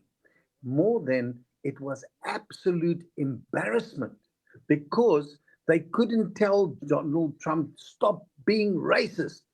How can you talk about these things? Because now suddenly there's names, there's dates, there's places, and they cannot deny it. And suddenly there's a lot of egg on a lot of faces. And so for the first time in just about 30 years, we are absolutely thrilled that the international media could see the videos that were vivid of these guys singing these songs, kill the boer, kill the farmer, in which our government has downplayed it. The courts denied that it was any hateful speech, etc. But did you see the reaction of the president, Ramaphosa, when President Trump said, what's happening there? And he showed him a line of crosses of people, reminding people that these were victims of these farm attacks, that our president could turn around and say, where's this place? He doesn't know about it. Now, 2 things. He's either so out of touch with his own country and its people and the suffering on the ground, or he's taking the world as fools. And unfortunately, they can't. Have you, over here we have a newspaper, Ivan, I use the word loosely, called The Guardian. You've probably heard of it. It's a bastion of comic book thinking masquerading as liberalism. It's a very, very silly paper, but it's very useful for that reason. And earlier today, I wanted to see how they were reporting this. Let me read you. Yeah. Let me read you a headline from. There's several stories. Here's one. This is the headline. Trump ambushes South African president with video and false claims of anti-white racism. And then the subhead reads, Cyril Ramaphosa responds to hectoring stunt in Oval Office and egregious claim of white genocide by suggesting calm. And then there's an analysis section, Trump's white genocide claims ignore reality in South Africa. Apparently, Ivan, this ignoring reality. Sinister Trump sinister he is now, dims the lights for another White House ambush. It's just marvellous the way that you see the white liberals over here are in complete denial of actuality. It's not that they're always wrong. I mean, they've got to be like a broken clock, right about some things at certain times. But this is the way it's being presented like this. There's another one, opinion from South Africa by someone or other. Ramaphosa withstood Trump's bizarre ambush. It says, but he let down South Africans. Why is it bizarre to point out the truth? I've been aware of this for years. I mean, you can't watch all these videos. By the way, the monument that you were talking about, those people that are in Rumble, I've pasted it into the chat on Rumble. I'll go and do likewise, actually, over on YouTube because we've got an audience there as well. And there's the video of the memorial that Ivan was just describing with all those names on it. The figure I also heard with regards to farmers and food is that it's about, I don't know whether this is still the numbers, but they also took Retief Goosen, the world-class golfer, now retired, went over, I think, ostensibly to lend sort of support to Ramaphosa. But when he was asked, he didn't. He just told the truth about his father being a farmer. And, yeah, people are getting killed up and down the road all over the place. I mean, I've exaggerated a little bit, but he said it in very measured and calm language. But that's definitely what he was saying. The numbers I had were something like 70,000 farmers feeding something like 20 million people. Is it something like that, or am I out of whack? No, it could be true, but it's actually even gone less now. There's no more 70,000 farmers because, believe me when I tell you, when I say to you that every South African has lost family to another country for immigration. They left the country because they can't. If I talk about my own son, who is a educated guy, he's got a degree, he's got an honors, etc., but he cannot get a employment contract from the government or from a corporate company, in a sense of, well, they've got to first give preference to the previously disadvantaged people, and so. It's a nice way to basically keep you out of the economy, penalizing you as my son was born in 1992, which since Mandela was released was basically 1990, 92. And so our children grew up not understanding or knowing anything about apartheid. But they will still be reminded of it for until the end of time, if you want to call it that.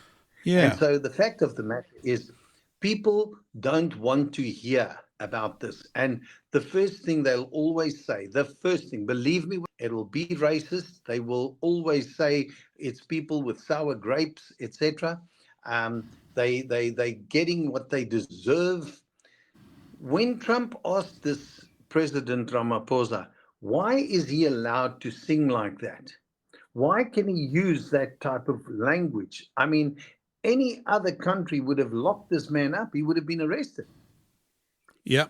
Did you see the guy was so uneasy, boy? He was, and no matter what. Do you think, Ivan, that we should come up with a counter song for over here? I don't phrase it. No. I don't even write the words down. I'm sure everybody understands what I'm saying. Maybe we should sing a counter song and say, well, if it's good enough for the Africans in Africa, why is it not good enough for the English in England? Or why can't you come up with a counter song? Of course, this is not going to help, is it? Because someone's going to pop a fuse. No.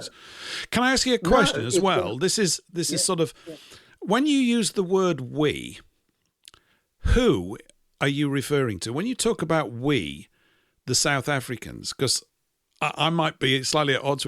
Who are you referring to? Are you talking about everybody that lives in South Africa?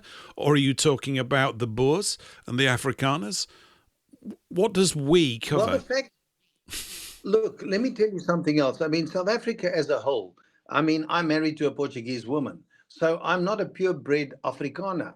I'm a white South African born here. I'm probably a fourth, fifth generation here, and yet I am referred to as, this is not my land. It does not belong to a white man. Do you understand? And the moment you say, but come on, if you took kill the boer, kill the farmer, and you turned it into kill a black, I can tell you right now, you will be arrested 5 minutes later. Of course, And I there can will understand be that, yeah. absolute trouble for you, because that's racist. But you see, the thing is, we are being bullied into a corner in a sense that it reminds you that you did look at the bad things of apartheid. Remember one thing, I am a South African that was born here. The law says you drive on the left side of the road. If I decided I'm driving on the right side of the road, I would cause an accident. My insurance won't pay me, and I could even end up in jail because the law of the land says this is where you're supposed to be. And I did not do it, so obviously I'm wrong. The law of the land in our time, now I'm 64 years old, I grew up in an era where it was compulsory for every white South African to go, well, male South African, and if there was women who wanted to, they could join as volunteers. But we had to go for 2 years national service. The fact is, if you refused to do that, they would obviously put you in jail. You would obviously be ostracized, etc., because you're a bad apple. You're not doing what a true patriot would do. You're supposed to be following the rule of law. Now, the crazy part, after 94, anybody who went through the military, by law, we were forced to do it. There was no choice. We had to do it. And so, like most of us, we did. And we were happy to do it because the law said so. And since a young age, we were taught we are going to protect our nation, white and black, from the communists. That's what it was. So we believed it. The fact of the matter is, we are now being blamed for upholding apartheid. They say we could have stopped it. How do you stop this thing? How do you refuse to go against it? So the moral of the story is that we simply applied the law. We were true patriots, because a patriot is somebody who listens and abides to rule of law and does not question. They simply do what the government says they need to do. The same thing happened now when the 94 came about. We are now the traitors because we are not the patriots. Now the true patriots are the guys who fought apartheid. And so now we enemy number one, and they will keep on harping at it forever. But now they do it in a very subtle way as well as a blatant way. But if you think of it, go and check up on Cyril Ramaphosa many years ago, explained the following. He says that the ANC has a plan of so many years, maybe 25 years or whatever, in which they will be taking everything away from the whites. And the guy said, how would you do that? And he simply said, it would be like boiling frogs. Frogs are cold-blooded. You put them in a pot of water and you put the heat very, very slowly. You increase the heat. You don't do it too quick because otherwise the frogs will jump out of the pot.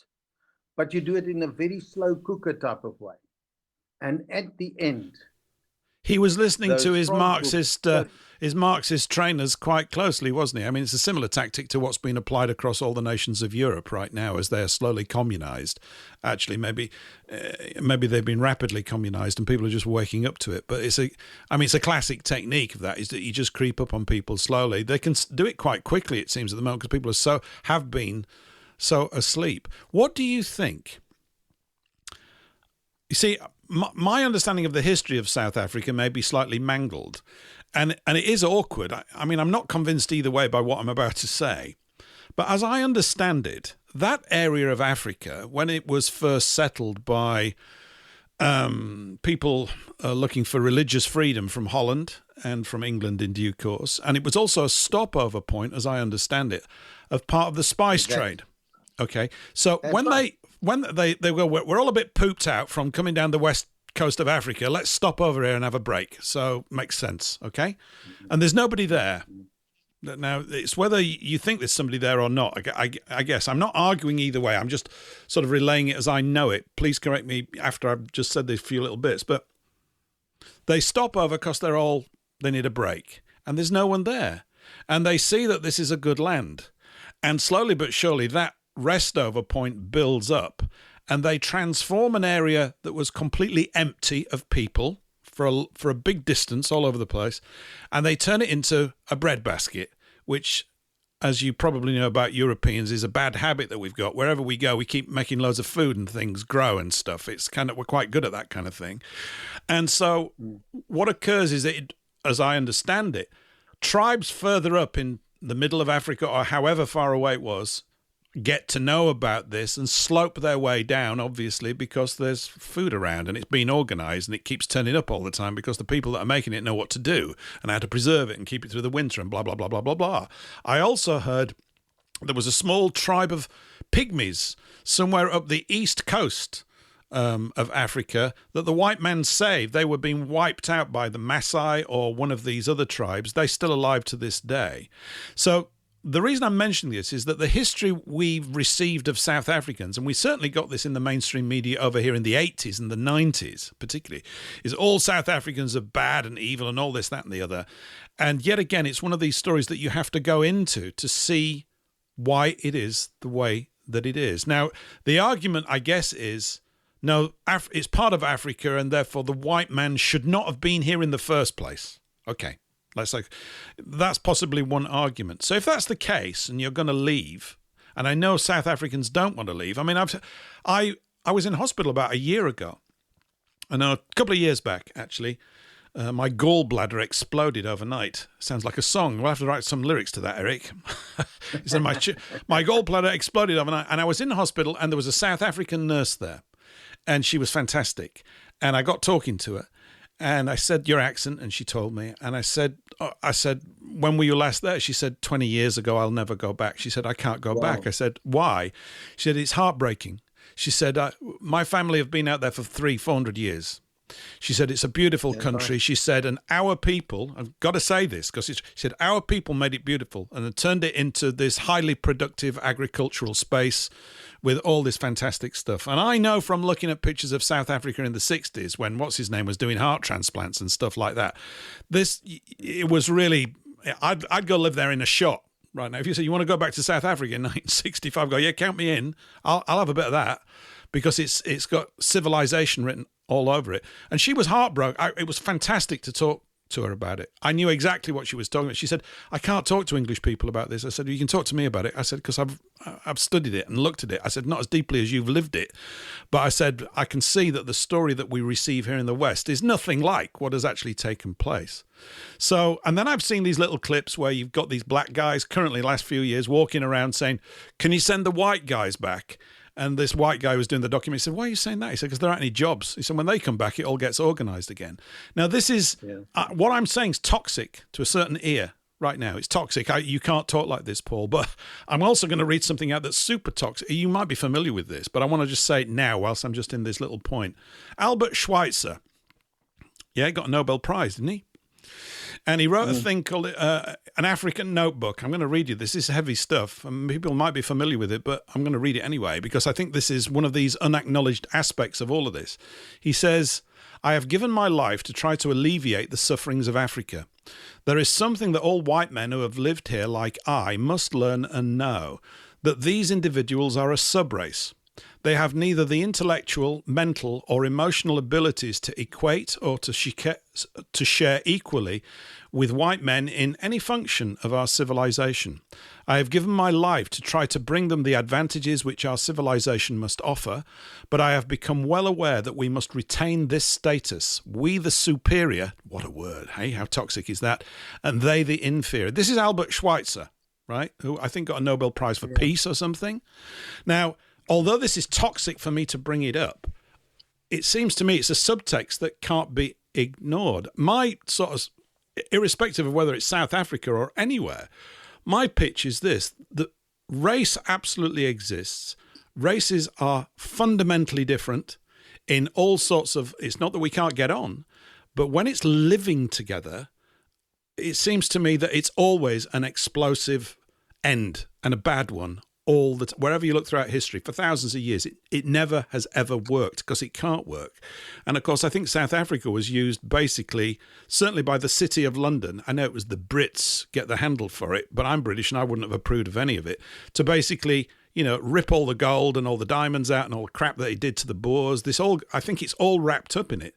And it may be to some degree why Britons are very awkward about all this kind of thing, because they still don't fully know what took place there. And when you look at it and look at what you built and how wonderful it is, I would never get elected. I've got no right to even speak on it. I've never been there. But looking at it, I just want to know what the white European South Africans, I'll call them that for now, what their view is of their future. Because if they're going to keep on getting killed because this is the racial drive of the other people, then they're going to have to leave, aren't they? I mean, I don't necessarily want them to, but as I said, it's not my shout. And if these people that move in and then take over can't grow enough food, I mean, it's like you're damned if you do and you're damned if you don't. Don't stay here and make all this food for us because you're bossing us around. So you leave and they go, can you come back and make all this food for us? Or am I just simplifying it like an obnoxious white European man? What's going on? Have I got it wrong? The problem you've got is the following. We came... The Dutch hit South Africa in 1652. Yeah. And so they were going to just have like a little place where people could come, passerbys, the ships going to the east from Europe, etc., that they could have a stopover, get some fresh food, etc., etc. But when they got there or got here, there was a tribe. It's called the Khoisan. It's like we call or refer to the Khois. Khois, they are still here. Khoisan, it's like the Aborigines in Australia. The Khoisan was here. Yeah. So in other words, this place, if the true owners of this place must be given full right title and interest, it must be the Khoisan. It must be the colored guys.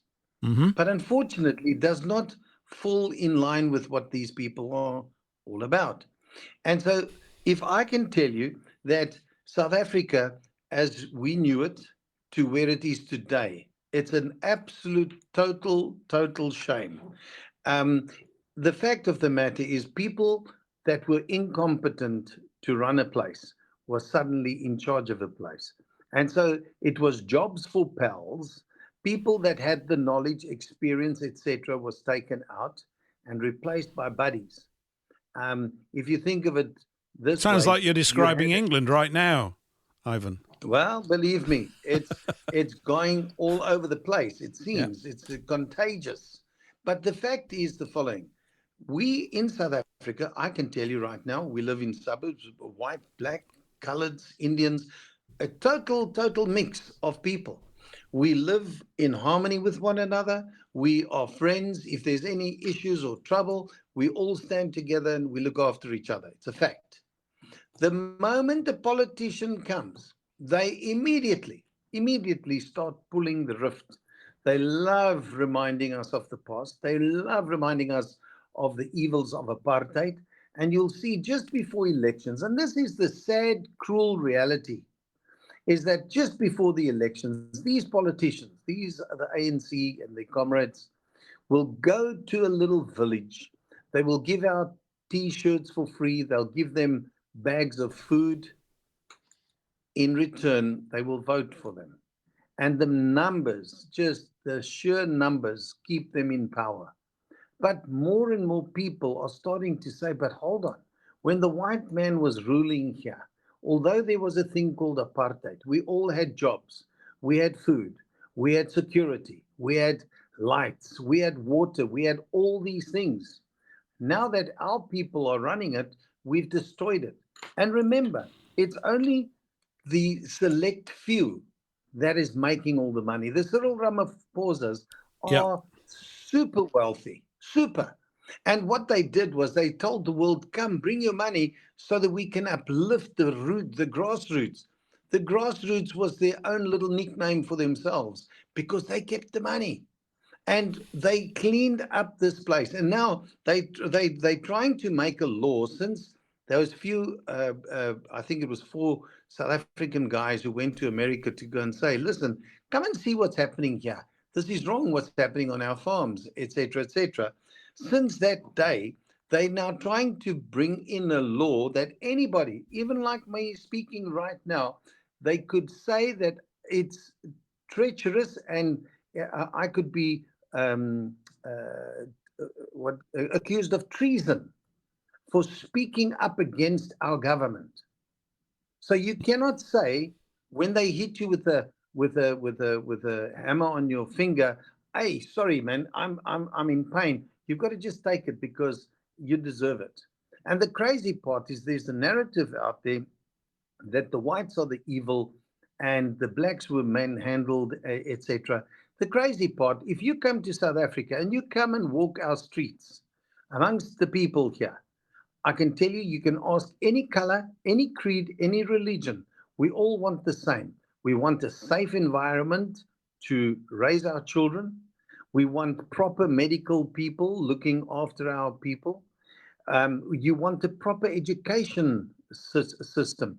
In South Africa, the pass rate is 30%. Right. So you can pass on 30%, you can go out. And now, why is it that they've done it? Simply because you keep them stupid and then we can stay in power. So you've got these guys who are elected and they've been in power forever. And you'll see in Africa, they love being president for life. And boy, oh boy, it's their sons and daughters and everybody else and their cousins. They will benefit. If you're part and parcel of the comrades, you're made. And if you're not, you're out. You're not in the inner circle. You must go and check up on a black woman, and she's very outspoken, and she calls herself the concerned citizen. And believe me, she calls them out for who they are. And she says, you guys are thugs. You are not doing what you promised to do, and you're blaming the whites for all the ills of what you've been up to. And what do you, Ivan? What do you think? What do you think is a workable future? Because I think when you look at what's happening in South Africa, it's almost like it's like a preview of what's happening in Europe. And people have talked about this for years, and I've mentioned it. And oh, no, it's not like that. But it is, because it's to do with, in part, is it, the question, I'm just asking it openly. Is it possible? Is it even desirable? I'm asking this candidly because everybody knows what my answer is. But for different races to live in the same space and for it to work, you see, I'm of the view that it's never worked. There's no such thing as multiculturalism. It doesn't exist. It's a complete nonsense. It's actually a disruption to two or more groups of people who are having to accommodate themselves continually to the internal operating system of the other people, and no one is happy. No one ever gets happy. Is there a possibility, do you think, in South Africa that whites would be given a section of their own homeland to say, this is, you can call it whatever you like, right? I don't care what it would be called. This is where we live, and this is how we relate to you. And if you want us to help you with farming, look, I'm acting like a child when I say that. If you want us to help us with farming, we'll train your farmers. right? We won't do your farming for you because you don't want us to boss you around. We don't want to do that either. This is bad, and you all get cross about it. We don't want to get anybody get cross. But if you want to know how to farm and you think we know how to do it, we'd be happy to help. I mean, my naive suggestion, is there any possibility of that? Or is this always permanently about power grabbing and dominating and extracting value from wherever you see it? What do you think in terms of the future could be for South Africa? Well, I'll tell you what, to give it a very candid answer, I can tell you right now, if you had to come over to my house right now, yeah, you can come and stay here, and I can assure you, you will meet black, colored, Indian, white, every type of denomination, and we all live together in harmony. I can tell you, if you go to the schools, our children have been raised amongst multicultural things.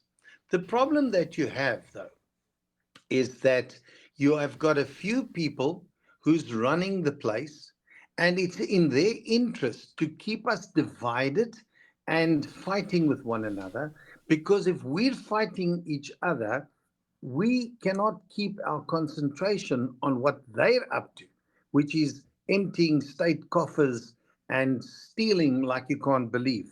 The fact is, I'm telling you without a shadow of a doubt, we do and can live in harmony together. However, but I'm going to say, Ivan, I know what you mean on a human level, right? Yeah. You know, I accommodate everybody I meet. People might think that I don't, but I do. I've never had a disruption with anybody. But I think what you've described, this is absolutely the unavoidable reason why it can't work. You're always going to get that. You're always going to get, it's so much easier to manipulate different groups by those that want to do the manipulation game. We've got it going on over here all the time. Yeah. What's happened is that the English are demoralized. They don't know it. They might not even use that word, but they're demoralized because their home is being taken from them by a government that's actively doing that to them. And so we have become a dysfunctional nation. The sorts of brains and men of competence that this nation used to produce in the 1800s will, under current circumstances, never be produced ever again.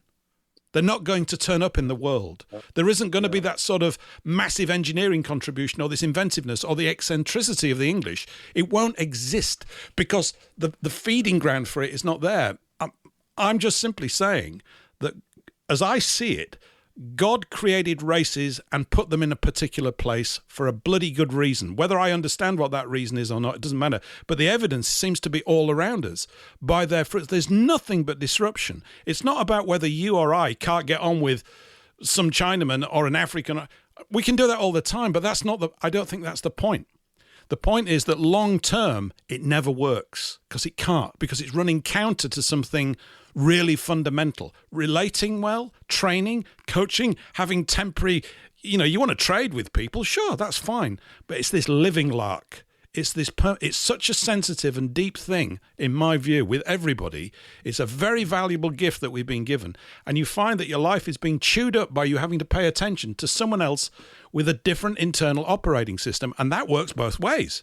All these different races get harmed by this, whereas we've been sold over here, oh no, let everybody in, you're all going to love one another. It's never ever happened in the whole of recorded history.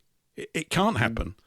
That's all I'm saying. If we see what we've seen, what's happening in European countries, it's tragic, because if you see how these guys have taken over, specifically like the Muslims and stuff, there's one country in the whole of Europe who does not allow anybody in there just for the sake of coming, and that's Poland. Poland said, you can't come in here. Sorry, I do not want you here, and you stay out. And they said the crime rate is low, employment is high, economy is run well, government is well functioning, etc.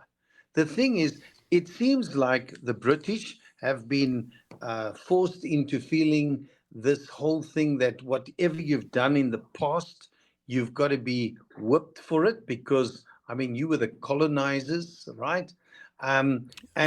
Remember the Germans after the Second World War, all the Germans were now in a state of, I'm damned if I do and I'm damned if I don't. Just the sake of, or just that they were German, they were obviously guilty. And so now you go into that recluse system where you can't speak up because you'll be reminded of what you've done.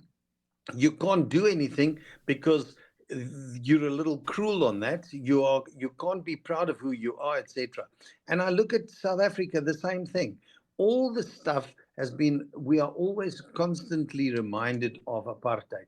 And I can tell you right now, if people are honest, we don't want to leave the country. However, for our children and our children's children, I cannot give you a guarantee that our children's children will be able to benefit anything that I've left behind, because it might be taken away. And so well, I think so. We've got the same. It's exactly the same here. There's something. It's like the really big question. No one wants to talk about it. It's too embarrassing. But the big question is that the races aren't designed to get on. They don't need to either. The place is so big, right? And the fact is that it's absolutely true about the history of British imperialism. I sort of try and dodge that bullet. It's not completely dodgeable by really making out that this was an empire of the City of London, which was a rapacious commercial enterprise, which it was. And the history of this nation, with boats from 1500 and odd with Elizabeth I is pretty much that. Pirates like Francis Drake were celebrated.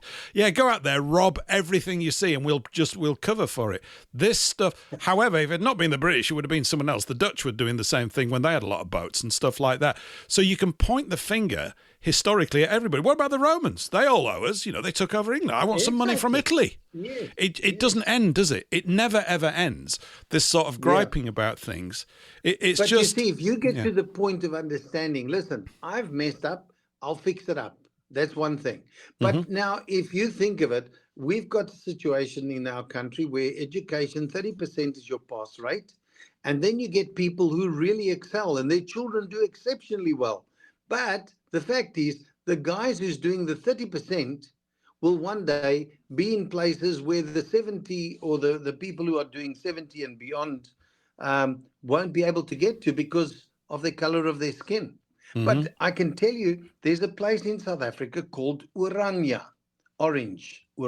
right? Yeah. And it is a place where the majority, or well, all of them are white Afrikaans.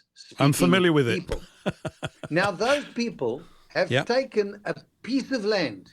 It's basically a farm, and they've developed it into stuff where they are exporting worldwide. The EFF, Julius Malema, and the Umkhonto weSizwe party of Zuma, they are totally against it because how on earth are these oaks allowed to live like this? They do not want it. They want to go in there, not to live there, but just to break it down, to destroy it. Of course. Don't you think that's completely understandable? Don't you think it's understandable from their point of view, Ivan, that they want to destroy it? This is always the case. It's always the case. So, leaders have to destroy the country next door to them if it's doing really well, because it makes them look bad in regard to their own people. They're going, our own people are demanding more stuff from us and we can't rip them off anymore. So what we'll do is, we'll go and kill them all. Let's have a war. I mean, it's really basic sort of primitive stuff. I'm not saying Europeans don't have this as well. It's the basis of all these things. That's why I keep saying that I'm aware of the place that you mentioned, and it looks amazing what they've done. But I'm just thinking, without some fundamental larger defence, the more they are successful, is this not the case? The greater at risk they're going to be from the... It's like it's wrong to put people with different competencies and abilities side by side. It drives everybody crazy. It's like you're saying there about the education stuff. Oh, well, we'll lower the standards. I mean, this is just mindless. Now you've passed a thing and you've got a sheet of paper. Yeah, but you still can't do it. Paul, WBN, I think, is going off pretty soon here. Just to wrap things up a bit. Anyway, well, we are. We're just at the end of the second hour, just about. Well, Eli's not showing up, but we could wrap. I mean, Patrick, you barely got a word in. You got those words in. So. No, I'm just listening intently because this is amazing. I like it. Yeah, no, it's great. Ivan, it's been great having you here. Would you like to come back again at some point in the future, in a few weeks' time, maybe, if we could set things up? Listen, the crazy part of it all is that, like I said to you, we don't want to go, but you're forced to have to try and make some form of um, alternate arrangement, because I can tell Compromise. you right now, if with the offer of what President Trump has done, I can tell you there's going to be quite a few people that will take that opportunity. And although our government wants to downplay it, so much so that they had the Retief Goossens and the Ernie Els and Johan Rupert, uh, and even a white minister of agriculture who was the leader of the opposition, who is now part and parcel of the government of national unity. Despite of all those guys being there, when they spoke, I can tell you, like Retief Goosen, when President Trump said, your family, are they safe? He couldn't lie. He said, well, at night when the lights go off, they make sure that they're behind electric fences, etc., etc. And in the area, their families have been murdered, or friends have been murdered. His mother has been attacked in the farm, etc., etc., etc. And all I can tell you, it's a sad day to think that people will have to leave this place because they are really being pushed out. And the end result is simply going to be everybody who's left behind will have no place, they will have no food, they will have no future, they will have no job. And then they'll be wanting all these guys that left, please come back. Please come back and take it again. And unfortunately, I don't think people go back for that type of thing. No, I mean, I've seen that many South Africans now are trying to get into America. The bottom, I just think the cultural things, I don't know why everybody gets so cross about this. The fact is that we've got 4 or 5 different, broadly speaking, root races on the planet, and they're best left, the vast majority of us are best left to live with our own. It just drives everybody crazy. It's mad. And it's the globalism thing. It's just communism. We'll shunt everybody together. We'll get them fighting one another. It raises and reduces the overall intelligence of everybody. Everybody's dragged down. Nobody gets dragged up. That never happens. It cheapens labor.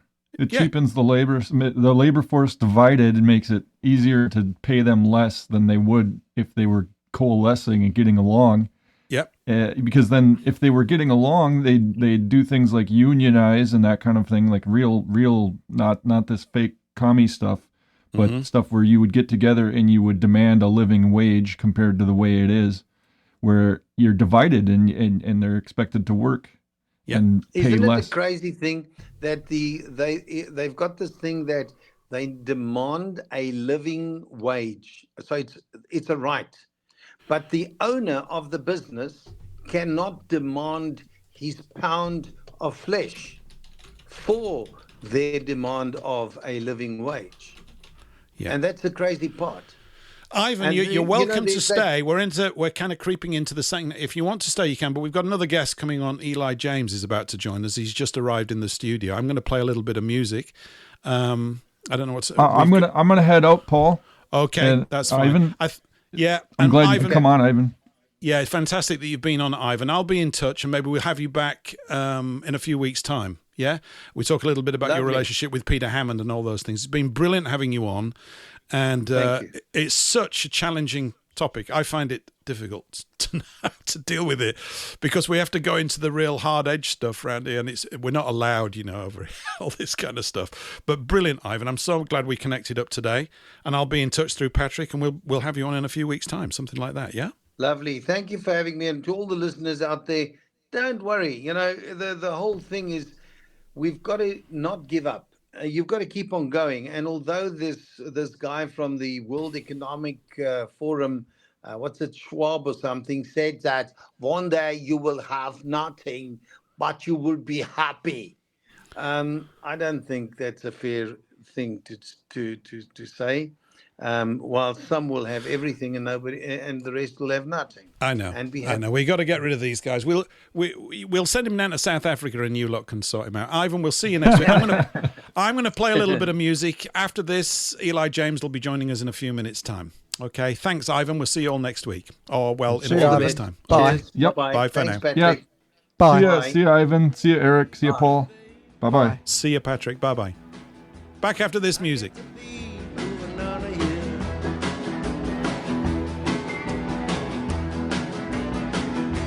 I got that green light, babe. I got to be around here.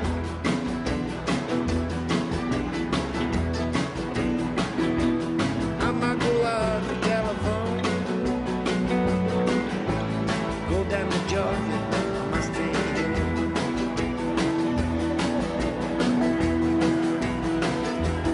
Well, they call me the breeze. I keep rolling down the road. Now they call me the breeze. I keep rolling down the road.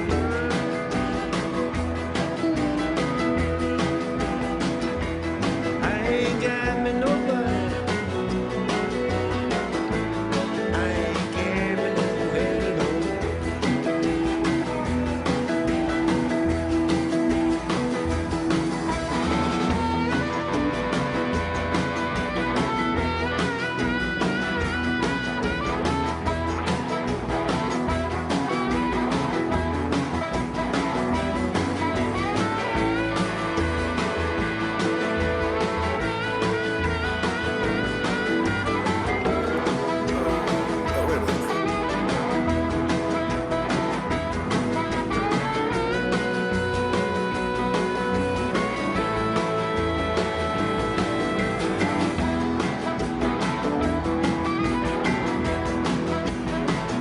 If there ain't no change in the weather, Lord, there ain't no change in me.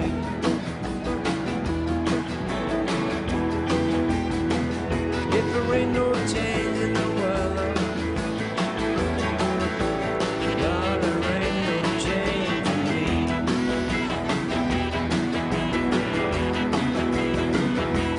I ain't hiding from nobody.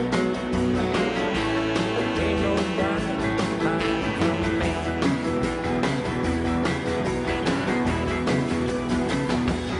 Well, they call me the breeze. I keep rolling down the road.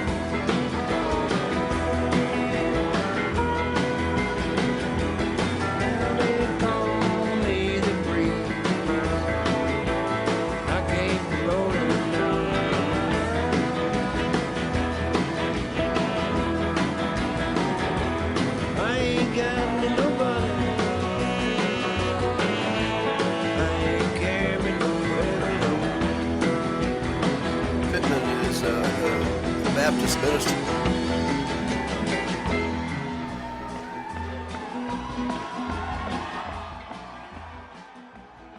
People going to heaven, the souls of people going to hell. And then the interviewer asked him, well, what percentage of people went to heaven? What people went to hell? And he said, well, about 2.5% went to heaven. The rest all went to hell. Well, Okay. Hi, everyone. Yeah. Welcome back. We're back on air now. Just thought I'd say hi. Yeah. Hi, Eli. Welcome to the show. Join Sorry us. about the slight bumblage Hi. there. I've got new little systems in place. They are working. I was just pressing a few of the wrong buttons at times like that, but this has all Okay, turned so- out pretty good. So I it see was Eric great is having you with us. last week. It's good to Hello, have you Eric. back again this Yeah. week, and with clothes on, which is Yeah. really, really good. Yeah. yes, Yeah. yes. Yes, I think my computer must have been embarrassed with that. That's the reason it wouldn't let me back. You know, it's What, There's what, a what are you sensitive what are you soul. using? Have you got one of those Commodore 64s? Well, it's funny you should say that. No, it's a Dell actually. I kind of like Dell. I found out that Paul is a bit of a Dell enthusiast as well, aren't you, Paul? I'm a bit of a Dell boy. Is that what you're saying? I'm a Dell Yeah, boy. there Yeah, you a bit go. of a Dell boy. A lot of bit bit of of- Dell, you know. You spell that D-U-L-L, boy? Yeah, there is that. I'm a bit of a dull boy, but Eli, it's great to have you back. I don't know if you we just Nice. had Ivan on, who was great, talking about Yes. South Africa. What? I'd never spoken to him before, but we'll probably have him on again in a few weeks' time. That was great. So, What's his last name? Because I may Basson. be familiar with his writing. Basson. Basson. Oh, no. It's That's a different Ivan then. Okay. Mm-hmm. Yeah, I French, used to it get, sounds, doesn't it? This doesn't. It sounds yeah. French. Basson. Yeah. Yeah. French, Portuguese, black, white, yellow, everything in South Africa. They're the most race mixed country on the face of the earth. You remember, and, Eli, and, when we that- first met, when I first met Yeah. you face to face back in, I think it was 2015, was it? I think it was. No, 2014. I was on my way to South Africa. Yeah. That's right. And maybe you want to tell people a little bit about why you were heading out to South Africa in 2014 and what you were up to, because it was quite an interesting trip, wasn't it? Oh yeah, very very much so. I was invited by Pastor Martins, who was my show host. We did a Sunday morning show, once a week, and so I decided, well, I'm going to go visit him and see what South Africa's all about. And so I stopped over in London, and you picked me up at the airport and showed me around town, and was my chauffeur and all that stuff. I was, yeah. I was pretty good at it, Africa, wasn't I? yeah. It was quite good, really. Yeah, you were. Yeah, and my hat was pretty good. I had a good hat, too. Yeah. And you were driving on the left side of the road. Well, we do that sort of thing over here. It's bad habit, I know, but we do it. I would have had trouble with that. And you drink tea instead of coffee and all that kind of stuff, right? But you're still white, so I'm glad to have met you. and so we've hit it off very good, even though we were 2,000 miles across the pond. But yeah, South Africa, I spent 2 weeks there, and I don't know what, because I was listening to Ivan. My feeling was that if you go in the countryside in South Africa, that's probably true of most black countries, you were in fear for your life. You could be assaulted. You drive through town. In fact, we went through one small town where the street, it's one street going through the town, and it was all cluttered with stones.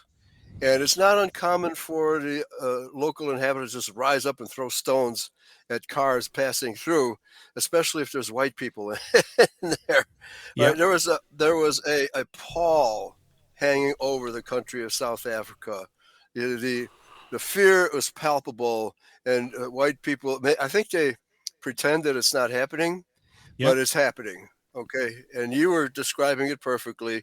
It was the white people are fair game in South Africa, period. That's all there is to it. Okay. Yeah. And it's not going to get any better. Okay. No, it's not. I mean, I just think we had to. Yeah. Yes, there are these fundamentally awkward questions that lie right at the heart of it all. They're awkward because no one in the media dare even address these questions. You can't even have a conversation that might even go near them. And I just think it's not a matter of superior or inferior. What's superior is everybody living in their own patch. What's inferior for everybody is mixing people together on the same bit of real estate. I mean, I'm waiting for someone to show me, no, look, Paul, it worked here, here, and here, and here. And if it wasn't for them all splitting up, it'd have been amazing. I just think you end up with this. Well, it causes mushy thinking. People can't see.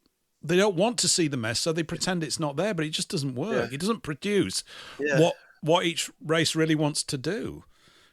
That's the only reason why Western civilization has gone as far as it has is because we were able to do it together as white people.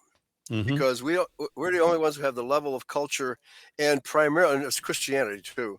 True Christianity, which is brotherly love, which doesn't mean you're touchy-feeling brotherly love, right? Yeah. We're talking about Christian agape brotherly love. Charity is also translated as charity. That you have to have a sense of community and obedience to the law, as I think Ivan mentioned it once. That unless you have that, you can't have a complicated society. And that's why the rest of the world does not have the level of sophistication and technology that the white race has had, especially driven by Christianity. And that's all there is to it. No other race. And if the white man leaves, then the Africa falls apart. As you can see, it has fallen apart. I know. It's just, there's, what's that? You've got that, how should I refer? African-American pastor over there called Pastor Manning. I guess you're familiar with him. Yeah. He's great. I love him. Yeah. So have you heard of Pastor Manning? Eric. You ever heard of him? Never heard of him. No, never heard of him. Would you like to hear a little bit from him right now? Yeah, let's hear a little bit of him. Yeah. Now this might get the channel let's big, have- fella. but let's set some context here. He is. Where is he? Is he in Brooklyn or in Queens or somewhere? He's in New York, isn't he? Yeah, New York City. He's in New York. New York City, yeah. And he's talking about the long-legged Mac Daddy, right? He's amazing because what he's doing is he's kind of, it's not so much that he's berating his own people, but he's pointing out that there's something fundamentally wrong. Now, this is a bit shouty. This is a bit, and I won't play the whole thing because it's about 4 minutes, but it's to give you the idea, this guy is a natural leader of his people, right? And he won't be. He will never ever be able to get into that position whilst everybody's pretending that this ridiculous arrangement works. It's a pretense going on. Oh no, it's all okay. It's not okay. It contravenes fundamental laws. Just have a listen to a little bit of this. Anyway, this should come through. Ask God to help us because only God can help black people where they are. Black people had Africa, that big old continent over there. They never built one boat that was seaworthy. Not one. There's not one monument in Africa, in all of Africa. I know you're talking about Egypt. Egypt is not Africa.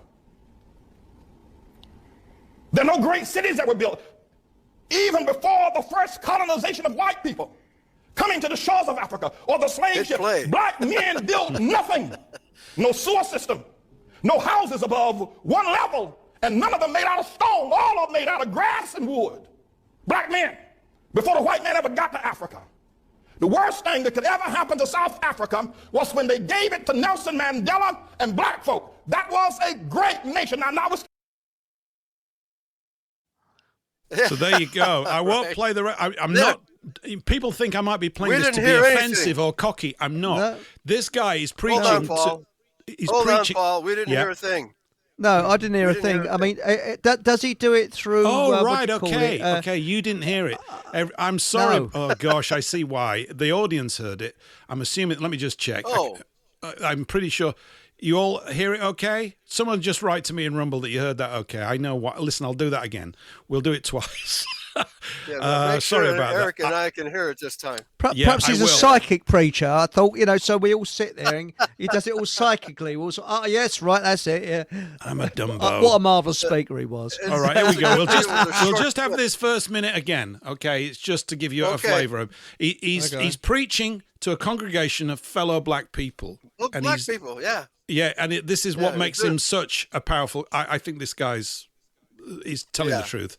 Nelson Mandela, disease, AIDS, and crime is running wild in Johannesburg. They're killing one another over there. They're dying of sickness. The government is mismanaged. Okay, Paul, something's amiss. You still can't hear it, okay? No. Hang on. No. Can you hear it now? Can you hear it now? Can help black people where they are. Nope. You want to play it off the internet? No, it's not. It's weird that you're not hearing it. Sorry about that. Eric, you can probably... It sounds like an obscene phone call because all we can hear is heavy breathing, So he's that part of his... Absolutely bizarre. Well, I've got the sound coming through and it should be going through to you, but for some reason it's not, so I don't know why. My apologies for that. I'll have to... But he was a tremendous... David Manning was a tremendous critic of our black president, Barack Obama. And he used to call him the long-legged Mac Daddy because he's not. He said he's not even black. He's half white.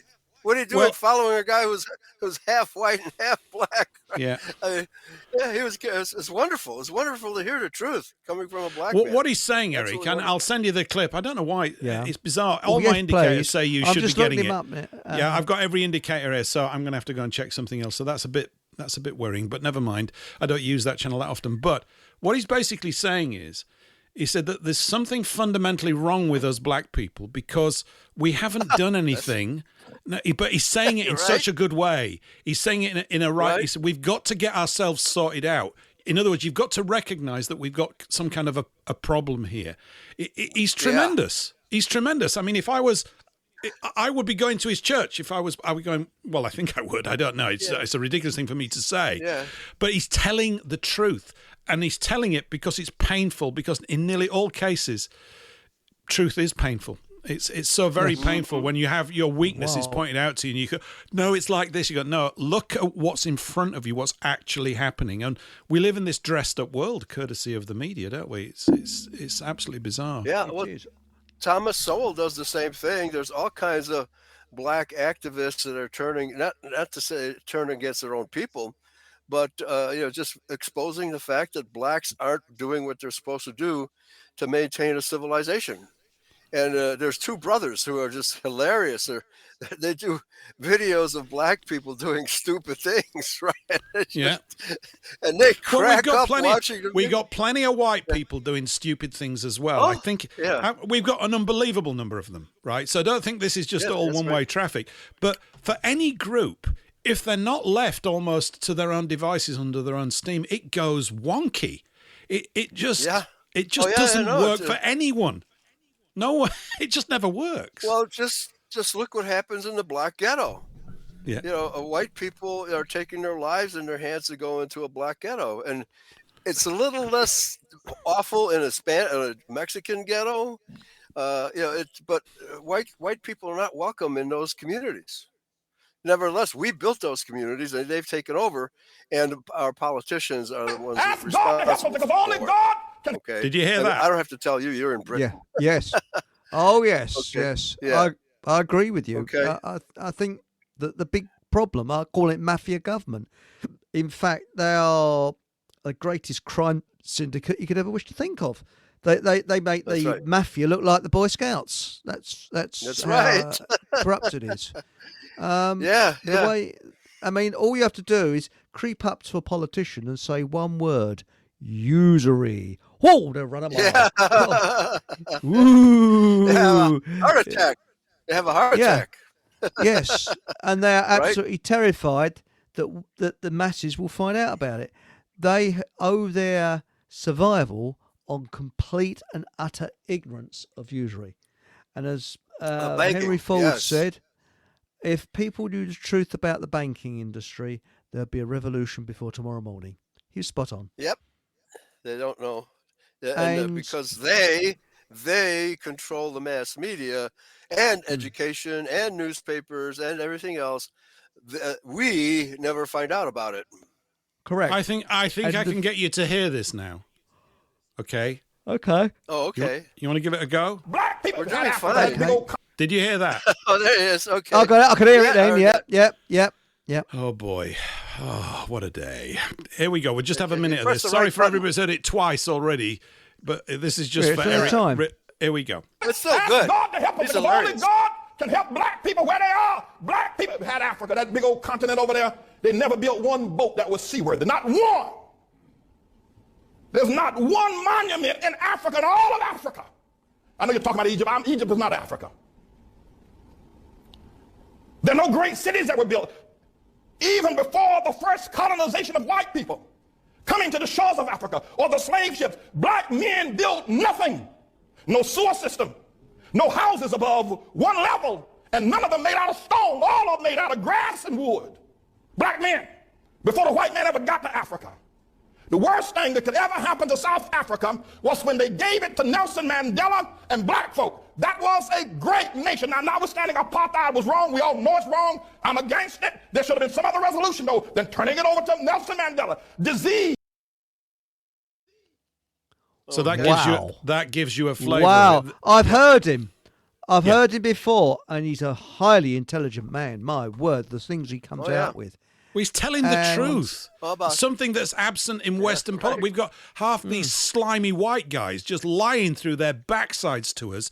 Or anybody that tells the truth, it requires an awful lot of courage. And the fact that he's got a congregation that want to listen to, there's a tremendous sort of future for them if they do. I sound like a patronising git. I don't know what is in the future for them. We've got our own problems here.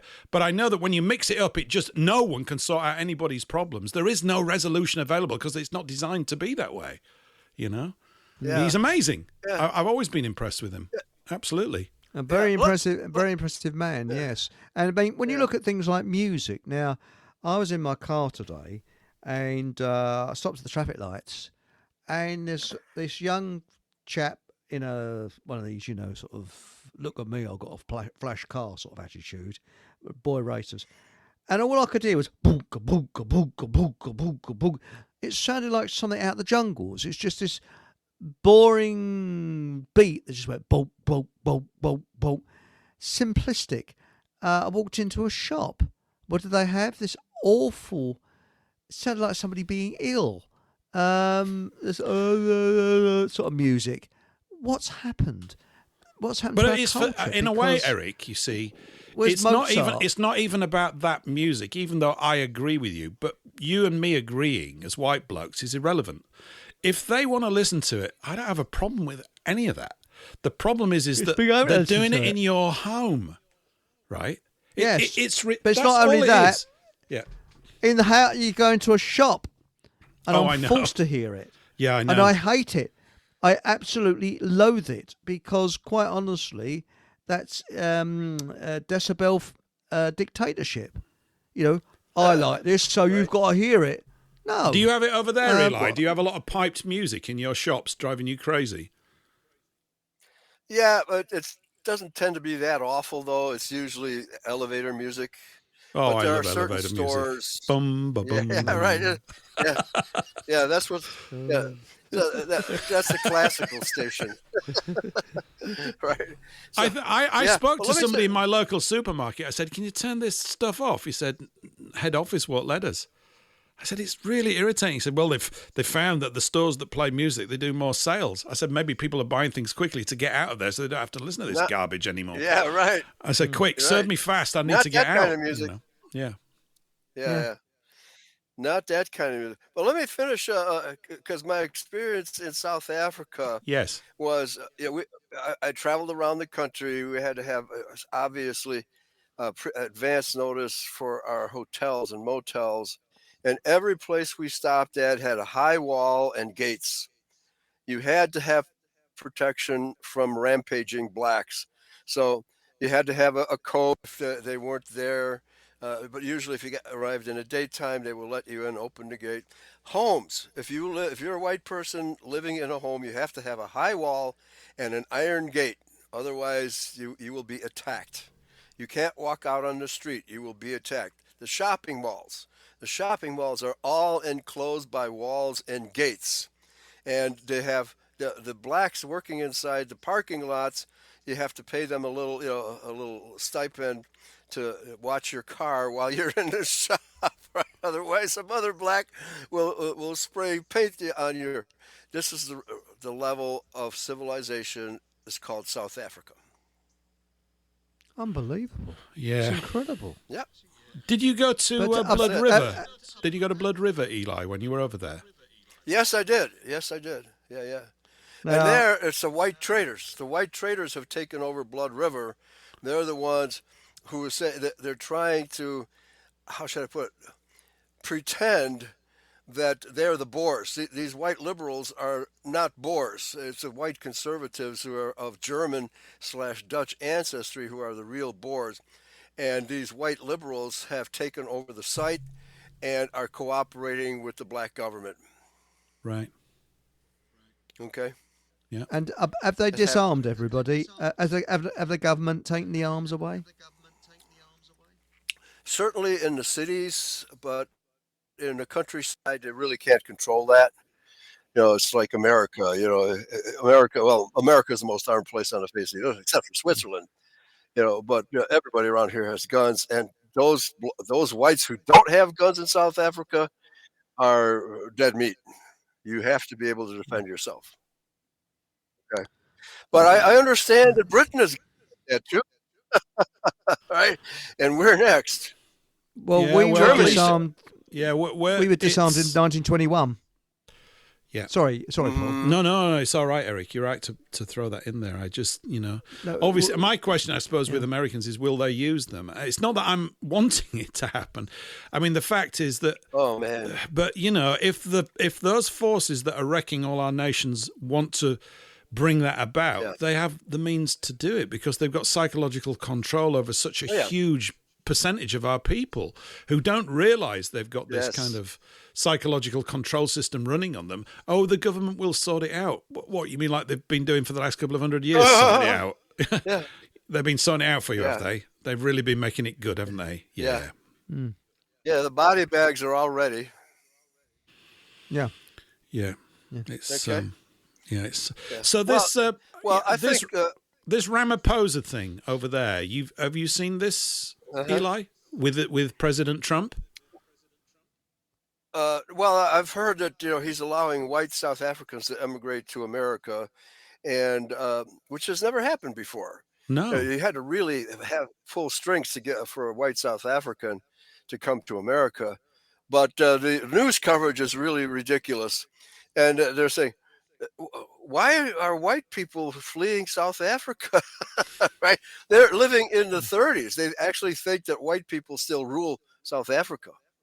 That's the level of intelligence of our mass media. Right? And that's right. And also Putin offered white South Africans, didn't he? Right. He's been doing that for a long time. Yeah. Yes. But Australia has been taking them. So I know several South Africans that have moved to Australia. Yeah. I'm quite surprised because Australia was as communist it's very liberal. Great Britain. Yeah, it's very liberal. Yeah. And, but I guess they might have some kind of law where if you have a relative and if a relative sponsors you, you can come over. Every country is different in their immigration policies. But yeah, I know several South Africans who have moved to Australia. So, but has always been a problem here in America. You have to have some kind of special visa, whatever, and then you have to apply for citizenship, etc. But it's easy for non-whites to enter America without a passport, without a visa. I joke to my friends, if I were a non-white entering America, I just buy a sombrero and pretend to be a Mexican. Yeah, come on right in. Come on in. Yeah, free everything. It's a mess everywhere. Are you familiar with Martin Armstrong, Eli? You know of him? Economics guy. Not familiar. It's worth putting in your book, ArmstrongEconomics.com. There's a couple of things here that just sort of dovetail into what we're talking about. One is over half of Brits would not fight for their country. Well, that's basically because it isn't theirs right now. Currently, it's been appropriated by some other sort of psychological disease. Yeah. Absolutely, there's that. Yeah. But there's this one as well, which is quite recent. Was sent to me by a good mutual friend of ours today. British to seek political asylum in USA. This is from May 22nd. Oh, that's today. Someone asked him a question. They say, Martin, I want to express my gratitude for hosting your conference in London last year in May. You said then that this might be the last time you see London. I remember when you lived in Cornwall Gardens. Do you think you will ever have a European conference again? And I won't read the whole of the reply out, but let's just give you a couple of paragraphs. He says, I will only return to London if Nigel Farage becomes PM. That might not be too wise, Martin, but then we will see. If it is, it's 3.5 years away, 4 years away yet. I am doing this report on how countries separate and collapse. It is very much a sign of the times. Britain under Starmer has gone simply mad. This is true. He's gone mad and he's destroying everything. He intends to take you to war with Russia. He and Macron think that they can defeat Russia, get the $75 trillion in natural assets, and then the glory of the British Empire, oh boy, will rise again. Yeah. While Macron, he's deranged, obviously. While Macron views that France will lead Europe, which is why my sources in France call him the Petit Napoleon. I do not think I could dare set foot in Britain. Starmer would imprison me for something I said at that conference or 10 years before. Maybe you should apply for political asylum in the USA, as suggested here by the former police officer. It would be interesting to see Trump's response. English. Yeah, maybe we should do what the South African farmers done. Maybe we could all move out to, I fancy Wyoming, Eli, because it's massive and there's only 5 million people live there. No, 500,000. There's 500,000 people in Wyoming. It's about 10 times the size of England. Fancy becoming a cowboy, It's Eric? a bit colder, though. Is it? Yeah, it's it'd be nice. Ride the range. Yeah, it'd be all right, wouldn't it? Yeah. Trouble is, would they be able to understand me with my English accent? You know, No. Would I? No, that's the trouble. Yes. And what about my toilet humour? I don't think that would go down very well in America, would it? Not really. We're still big cities. The big cities all have toilet humor, but the countryside is pretty much Christian, conservative Christian. By the way, because what we're talking about white traitors. to We the are. white race, being sellouts. Starmer being a perfect example in your country, and Biden, perfect example. But I'm not giving Donald Trump any credit. I think he's just doing here's what's going on in America. Donald Trump is posing as the great white hope. Yep. Okay. Mm-hmm. And the reason he's posing as that is to make liberals afraid. Okay. And is it working? Are they afraid? Yeah. Are they afraid? Oh, of course they are. They're going nuts. They want a communist revolution because that's the only way you can get rid of Trump. I guess it is. Yeah, so they think. Yeah. Okay. Mm-hmm. Yeah. And that's what Donald Trump is doing. He's not working for us at all. He's just pretending to. I tend to agree with you. I agree as well. I agree with you. It's all an act. It's a big play. They've got their lines. He's been given the role of the golden boy or whatever it is. We've got Martin. There you go. Yeah, we've got a similar thing with Farage or Farage, who lives in a garage, as I call him. Yeah, right. We've said here before, if I go out and have a beer with him, I think it'd be a good night out. Honestly, I think we'd have a great chat. He's a very lively conversationalist. He's cheeky. He's got that the gift of the gab. He's like a used car salesman that's not even bad. He's actually be quite a good one. You wouldn't mind buying a used car. But to run the country, no. I think if we look at all the domino effect of how they set things up, they gave us a succession of retarded conservative governments on purpose, left them being run by Rishi Sunak or whatever his name was. That's just another insult that we have to have an alien running the country, so we get used to that. Then they bring in this absolute retard. He's not really a retard, he's very bright, but this complete clone man called Starmer, who is, as we mentioned earlier in the show, in the first hour before you were around, Eli, is every single thing that you would not want doing to restore your nation, he does those things. I mean, this week has been, I suppose you would call it a disaster, except you know that there's a plan. So, for example, what he's done this week is apparently we're going back into the World Health Organization. We're going back into the European Union. This means that food inspectors from Europe are going to be able to come over and inspect British farms to European standards. He signed a deal to allow our fishing zones to be invaded by other boats for the next 12 years. There's also a freedom of movement in Europe thing for the youth. This is another label that they've put on it to disguise it, right? So that literally hundreds of thousands, if not millions of them, can all move around and come here for a free house. He's actively, literally destroying our nation. That's what he's absolutely doing. The mainstream media, of course, say it's been a shocking week in politics. Not for him and his bosses, it hasn't.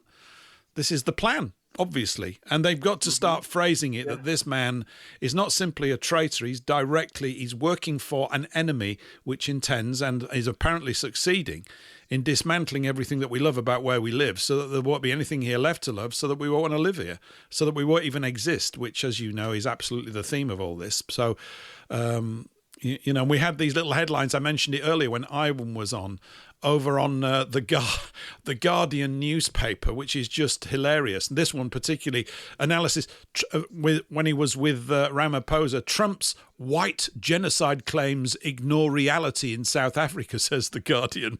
No, they don't. No, they actually don't do that. They actually pay attention to them, and it is a reality, and it's true. But of course, maybe the liberals set in the Guardian are the same as the liberals over in your neck of the woods. They've just got this completely retarded view of what's actually. They don't. It may well be that people here that follow this stuff, we're so far, into the truth of it all that we're talking of a gobbledygook language to mainstream journalists. So it couldn't possibly be like that. No, it couldn't not possibly be like that. Yeah, that's obviously the way it is. You look at the Russian Revolution, for example. It was all people that are brought up in the town, and Stalin sent university people that were town people to tell farmers that have been farming for hundreds of years, for generations, how to farm. And that's the way they think. That's the way they behave. They are loopy-loo, and they think there's something special because they don't know how food is grown. They don't know how country folk live, but they want to dictate to them how they live. And that is the communist way. I actually believe that communism is a form of mental illness. It really is. Mm-hmm. These people are mentally ill. and that's it. You know? It's because they don't have any spiritual. It's the synagogue of Satan. It is. Yeah. They don't have a spiritual guiding light that they're willing to obey, so they've created their own, and it's hell. I mean, I like that definition of a heaven, and not that I necessarily go for those. I think they're directions, really. You're either going in a heavenly one or you're going in a hellish one. I don't know whether they're actually true destinations. I might have upset a few people, but I just think this process is infinite and I can't actually anticipate it all. But the definition of hell that I liked is where you are in charge. And the definition of heaven is where God's laws are in charge. And I'm going, yeah, I can see that. Because every time we look at history, when men get in charge... Hell. I'm afraid we are. Yeah, we're all in hell and don't know it. We're all in hell, even though I get a nice cup of tea every now and again, which alleviates the pain momentarily whilst I'm glugging it down. Yeah. But yeah. Right. Yeah. All right. Well, here, I just put a quotation in the chat area, which probably one of the most intelligent quotations about progressives and conservatives you'll ever find. This is by one of your people. G.K. Chesterton. Oh, one of my favorite guys. Everybody? The fat man, as he was sometimes referred to. Yeah. I like GK a lot. Yes, I do. Eli, you put it in a private chat so nobody can see it. It's okay. I'll put it in the... Don't worry, Eli. I'll stick it in the Rumble chat. Don't worry about that. And in YouTube. Don't worry about that. I'll do it now. It's very short. It's very short. I'll just read it. The whole modern world has divided itself into conservatives and progressives. The business of progressives is to go on making mistakes. The business of conservatives is to prevent mistakes from being corrected. Yep. That's it. Okay? Mm-hmm. That's what happens. Slowly but surely, the society gets totally corrupted by minute changes which the conservatives never correct. That's what Donald Trump is doing. Yeah, he just pretends to correct them. That's right. It's a theatrical performance. It's like Starmer earlier this week was saying, we're going to stop the boats. What? What do you mean? You're going to... What are you talking? Well, Blair did the same. But do you remember Blair did the same? When he came in, people were going, oh, isn't he fantastic? He's doing this. People were saying he's giving loads of money to the NHS, National Health Service. He's doing this. And I remember my parents talking to a nurse. She said, oh, now Blair's in. We're seeing a lot of good changes and things. Oh, yeah. It's a load of old pooey. It's a load of pooey. Smoke and mirrors. Yeah. Horse manure. Horse pocket. Yeah. Right? Yes. Bovine excrement. Right. And I think Trump is doing exactly the same. I give it about a year, and people will like Trump like they dislike. Well, they dislike Trump like they dislike Blair. Well, they will have to, won't they, Eric? When you think about it, they always go like that so that they can introduce the new guy who's going to solve all your problems for you. So the tail end, Donald, of your thing, cock it all up so it looks really bad. So that when we come in, we've got all these stories to tell about how we're going to fix all these problems that Donald did. It's just one deal. Right. And it's that thing. It doesn't matter which party you vote for, the government always gets in. I think a lot of people are seeing this. You know, I mean, they're getting close to it. They've just got to stop in their language appealing, oh, if they would only do this. But they've never done anything for us. Don't you see it? I mean, it's a terrible admission for people to make. What, you mean my participation in politics is completely futile? Yep, that's about the size of it. It is. But not as a disruptive element. If we could create disruptive elements, we might be able to do it. We've got a guy over here, Eli, called Rupert Lowe. And I sound like a sycophant even for just mentioning him. I'm not. But he was involved in Farage's Reform Party, but got booted out, I believe. I don't know where he is. He's in sort of political limbo at the moment. He's for being too much of a reformer. Well, for talking like a man, frankly.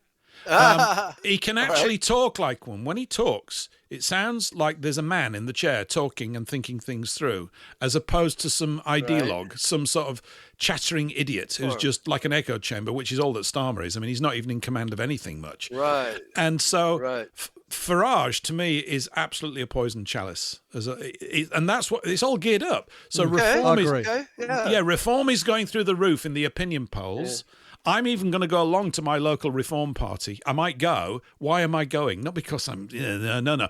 I want to go and see what these people that are in it are actually really concerned about and how bold they are in their communication, because everybody knows what people want, but no one dares say it. Yeah. And if they're not going to say it, they won't get it.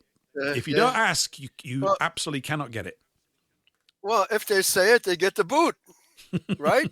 Well, they do in the political circles, They do. That's right, right. Yeah. Here, you guys have heard of Malcolm X, right? We've heard of Malcolm X, Yes. another brave man for his people. Is that not right? Yeah, well, yeah, he was assassinated Yes. for telling the truth about white liberals. Okay. Yes. Here's a quote from him. In this deceitful American game of power politics, the Negroes are nothing but tools used by one group of whites called liberals against another group of whites called conservatives, either to get into the power or to remain in power. Among whites here in America, the political teams are no longer divided into Democrats and Republicans. Yeah. The whites who are now struggling for control of the American political throne are divided into liberal and conservative. The white liberal differs from the white conservative only in one way. The liberal is more deceitful than the conservative. The liberal is more hypocritical than the conservative. Both want power, but the white liberal is the one who has perfected the art of posing as the Negro's friend and benefactor. And by winning the friendship, allegiance, and support of the Negro, the white liberal is able to use Negro as pawn or tool in this political football game that is constantly ranging between the white liberals and the white conservatives. Yep. That's why they killed him, right? Yep. That's why they killed him. Right? He's exposing how the game is played. Yeah, I hope the audience is appreciate what we're talking about here. You can't trust any politician anymore. Any politician who is decent, good, will be assassinated. Yeah. Right. Well, that's done it for me. I'm not going into politics. I don't want to be assassinated. Well, I am, but we'll see what happens. But are you going up for mayor? Are you going in for mayor? For mayor? Are you going to be a mayor? What are you going to be? What are you going in? Yes, mayor. A mayor. Okay. Yeah, right. There you go. We call them mayors over here. Yeah. Mayor, M-A-R-E. Yeah, no. Although I guess we could do. They're certainly not stallions. Let's put it that way. Yeah. I should be a multilingual comedian. I tell my jokes in American. People who understand British, they're just double entendres up the wazoo. That's great stuff. Yeah, this is where the world is at. The hypocrisy. Well, beware the leaven of the Pharisees, which is hypocrisy. Yeah. And nobody knows it's hypocrisy. That's why talk radio must expose how the game is played. It's just really incredible. Yeah, so you have what's his name again? J.K. Chesterton. There's been so many good conservative, true conservative. The only way I disagree with Malcolm X is here that there are true conservatives in America. All liberals are any liberal in power is a hypocrite, absolutely 100% hypocrite. Mm-hmm. But the blacks and Antifa and the left that follow these white hypocrites they're clueless that they're being led by hypocrites. The American right has been co-opted by these neocons. That's what we call them here in America. Neoconservatives who have promoted the interests of the Israeli state over the interests of America. That has taken place over the last 20 years, and the Christian Zionists are the main mainspring for that development. So, true conservative, the right wing, true conservative, constitutionalist sees through the game. I can't give you an estimate of how many there are, but we have guns. Mm-hmm. And when we wake up, we're going to use them. Mm-hmm. Okay? That's my only hope short of the second coming, that there's any hope for the white race. Okay?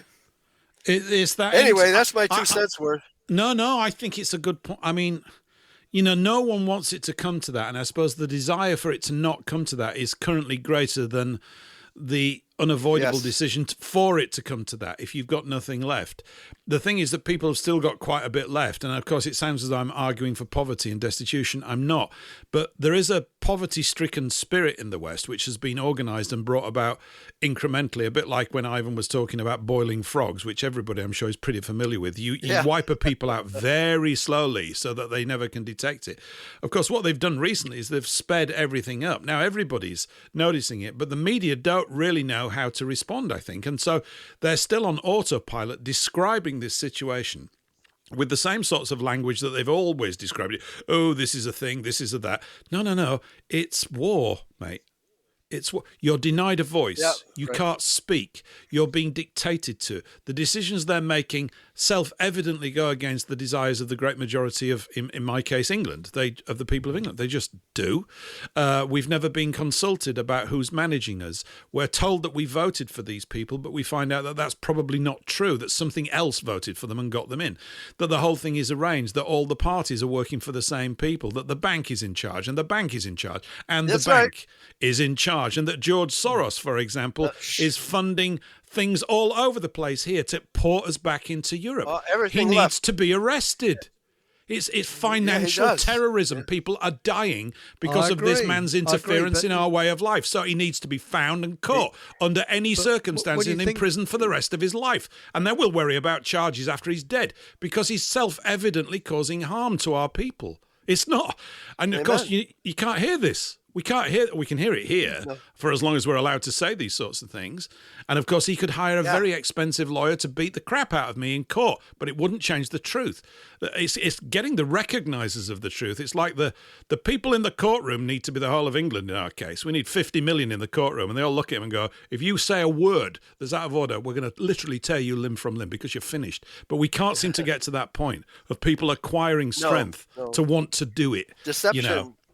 Yep. The deception is too great. He has a couple of things to say about black leaders under the wing of the liberals. He says, in this profitable game of deceiving and exploiting the political politician of the American Negro, those white liberals have the willing cooperation of the Negro civil rights leaders. Yep. Let me repeat that. The willing cooperation of the Negro civil rights leaders. These quote-unquote leaders sell out our people for just a few crumbs of token recognition and token gains. He's talking about Jesse Jackson and Al Sharptongue. These leaders are satisfied with token victories and token progress because they themselves are nothing but token leaders. This is Malcolm X that said this. No, yes, it's Malcolm X. So you can see why he got shot. Yeah, that's right. Yeah, that's David Mann. I guess hasn't got a big enough audience, he's speaking to Christians mainly. So Christians. Well, maybe he's viewed as being because he is pretty theatrical, in a way that's probably difficult for many people to hear what he's saying. He's extremely energized. His voice is kind of high pitched, and it doesn't come across as well as if he was calm. Thomas Sowell is an outstanding. What would I call him? African American. Serious. He's serious and he's a natural leader of his people. But you're going to need a clutch of them, and he's probably aware that if they were to put something together, they'd get attacked because he's going to upset, the bankers' rip-off apple cart. They don't want that. Again and again and again, we keep coming down to this creditor class saying we get served first, and if the rest of the humanity has to go down the toilet, so be it. We don't care. We know they don't care because we've got history to look at for those of us that look at history. We know that. But the thing is, this country has been under slavery since 1066 because the Normans put a Norman king and queens on the thrones, and you got to remember who financed the Normans coming over at 1066. It was people we're not allowed to criticise. Right, but you also have the Bank of England, which is created by the same people, and that doubled your slavery. Yes, it did. That's right, and that was Cromwell as well. Cromwell, yes, Cromwell. Part of the, it's Cromwell's was to interest. return usury. Are you familiar with E. Michael Jones? You are, Eli. I know because you've actually met him. Yes, are you familiar with him, Eric? Yeah. Yeah, do you know of him? Yes, I know E. Michael Jones. He's a Catholic yeah. intellectual. I don't know He's a him. prolific Yes, I know, writer, and much of what he writes, I agree with. Certain of his stances, I couldn't disagree with more fully, but that's by the by. But he was being interviewed the other day on Our Interesting Times. Kelly, is it Timothy Kelly? I think it is the host of that. It was a very good show. He was talking about Cromwell at some point. Oh, and he really? he was just saying that apparently there are some conservatives over here that want like the return of a Cromwell figure. He couldn't stop laughing, and neither could I. I mean, it's just absolutely ridiculous. Yeah. Aren't they aware that the people of England hated that man so much that after he was dead, they hung his corpse up in a cage until his head fell off, or what was left of it? He was he was repulsive. Yeah. An absolute repulsive Yes, toady yeah. of the international banking cartel, whatever you want to say. Disgust, and that's the reason why he had that army. The new model army was paid for by Caraval, the Jewish financier of armies across Europe. That's where all the money came from to pay for the bloody army, who were basically a bunch of commies. I hate them. Yeah. And then what did he do when he came into power? He abolished Christmas, didn't he? Apart from himself, he had Christmas. He did? He did, Oh, yeah. wow. Oh, yeah, He did. He was mad. What a He was horrible man. mad as a box of frogs. Apparently, he had a lot like the equivalent of a psychiatrist. I suspect he might have been poisoned or whatever and weirded out. He was very odd. He kind of thought he was some Old Testamentarian, this, that, and the other. And in a way, he's kind of part of the truth. But they got completely the wrong thing. I think Puritanism as well is something that I've not really looked at. It's always worried me over here because I always tend to associate it with witch burning, which is another devastatingly sick thing. It's sick. It's unbelievably sick. Maybe we should be burning a few more witches. Oh. Get my drift. I don't know about that, Eli. They might turn you into a newt. Yeah, well, yeah, I'd rather be burnt at the stake than die as a slave. Yeah. Okay? Yeah. Mm. Do I need to repeat that? Yes. No, Yeah, go on, by the repeat. way, Yeah. Sorry. I'd rather be burned at the stake than die, which is what happened to William Tyndale, by the way, I know. for daring to translate the Bible into English. I know. How dare he? Okay. That's interesting. All right. Yeah. Okay. We're near the Yeah, end. we By should the have way, a we talk just got a about couple of Tyndale. minutes, Eli, to wrap up. I just read this quick Yeah. quote from the chat. Harvey number 1 writes, I prefer Kenny Everett's solution. Now, you won't know who Kenny Everett is, Eli, but he was a zany comic over here, radio host. He was quite lively, let's put it that way. He was playing for the other side, unfortunately, sexually. But he says, I prefer Kenny Everett's solution. Round them all up in a field and bomb the bastards. Well, I don't know. What do you think about that, Eric? Could that be done? I mean, I don't know. It seems a bit sounds strong. an interesting idea, doesn't it? Yes. I think shoving them on islands on their own would be the best idea. Well, just it's going to happen one way or another. Yeah. It's Yeah. going to happen one way or another. Yeah. We've had because enough of them. This economy. By the way, your country is supposed to go to CBDCs this October. Oh, I can't wait, Eli. That's going to Central turn Bank- out good. That'll Yeah. give us at least Oh, we'll yeah, I get some can't wait to freedom. Yippee! Yeah. Oh, boy. I can't wait to see the black market that forms after they put that in. Mm-hmm. Now maybe you can get something for your money. I know. For your cash. Exo writes here. Look, we're speaking quicker and quicker to meet the deadline. Exo writes here. Ironic, he writes, that anarchists and commie youth saw Cromwell as an idol in the 1980s. Isn't it just? Yeah. Not anymore. No. Not anymore. Well, I hope not. Yes. Let me repeat a slogan I learned from a Cuban anti-communist expatriate who moved from Cuba to America. He was the head of the Chicago branch of the Populist Party, and he and I had a conversation. He said that this is the slogan among the Cuban anti-communists: if at 20 you are not a communist, you have no heart. If at 30 you are still a communist, you have no brains. I think that's about right. Yeah. I know what they're coming from. I mean, communism starts off with all these supposedly good intentions as a counteraction against rampant excessive capitalism. Who could disagree with that? But it's the wrong solution. That's right. And this is one of the things we were talking about the other week with Belloc. Belloc points this out quite clearly in The Crisis of Civilization, that it's understandable how it comes out, but it's completely slack-assed and it hasn't thought things through because it doesn't safeguard the it creates a bigger proletariat, which makes it even worse. Okay. Can you hear the music? Yeah. Well, we're I have kind to of going bug out. out. Yes, we I hear have it to now. bug out Yeah. anyway. I have a visitor, so I have to bug out. Take care, everybody. Thanks, And Eli. God We save look the forward. Queen. We'll have you back in a couple of weeks' time if this works for you, because it certainly works Okay. for us. It's been Nice great to- having you again. That's right. Absolutely brilliant. Hello, Eli. All right, thank you. Anyway, nice to Thank meet you. you, See thank you, you. Eli. Nice Bye. to meet you, Eric. Take care. Bye-bye. Thank Bye, you. bye, Eli. Bye. Thanks everyone tonight for the show. Paul. Thank you, Eric. We've had a long haul. It's been brilliant. It's a pleasure. Some good guests. Absolute pleasure. And the show's format is taking a new sort of shape, which I quite like. And we'll even get other people on to speak. So I'm working away on this with sort of little guests in the second and third hour. It's great. Keep well, everyone. Have a cracking week. We'll see you very soon. Bye for now.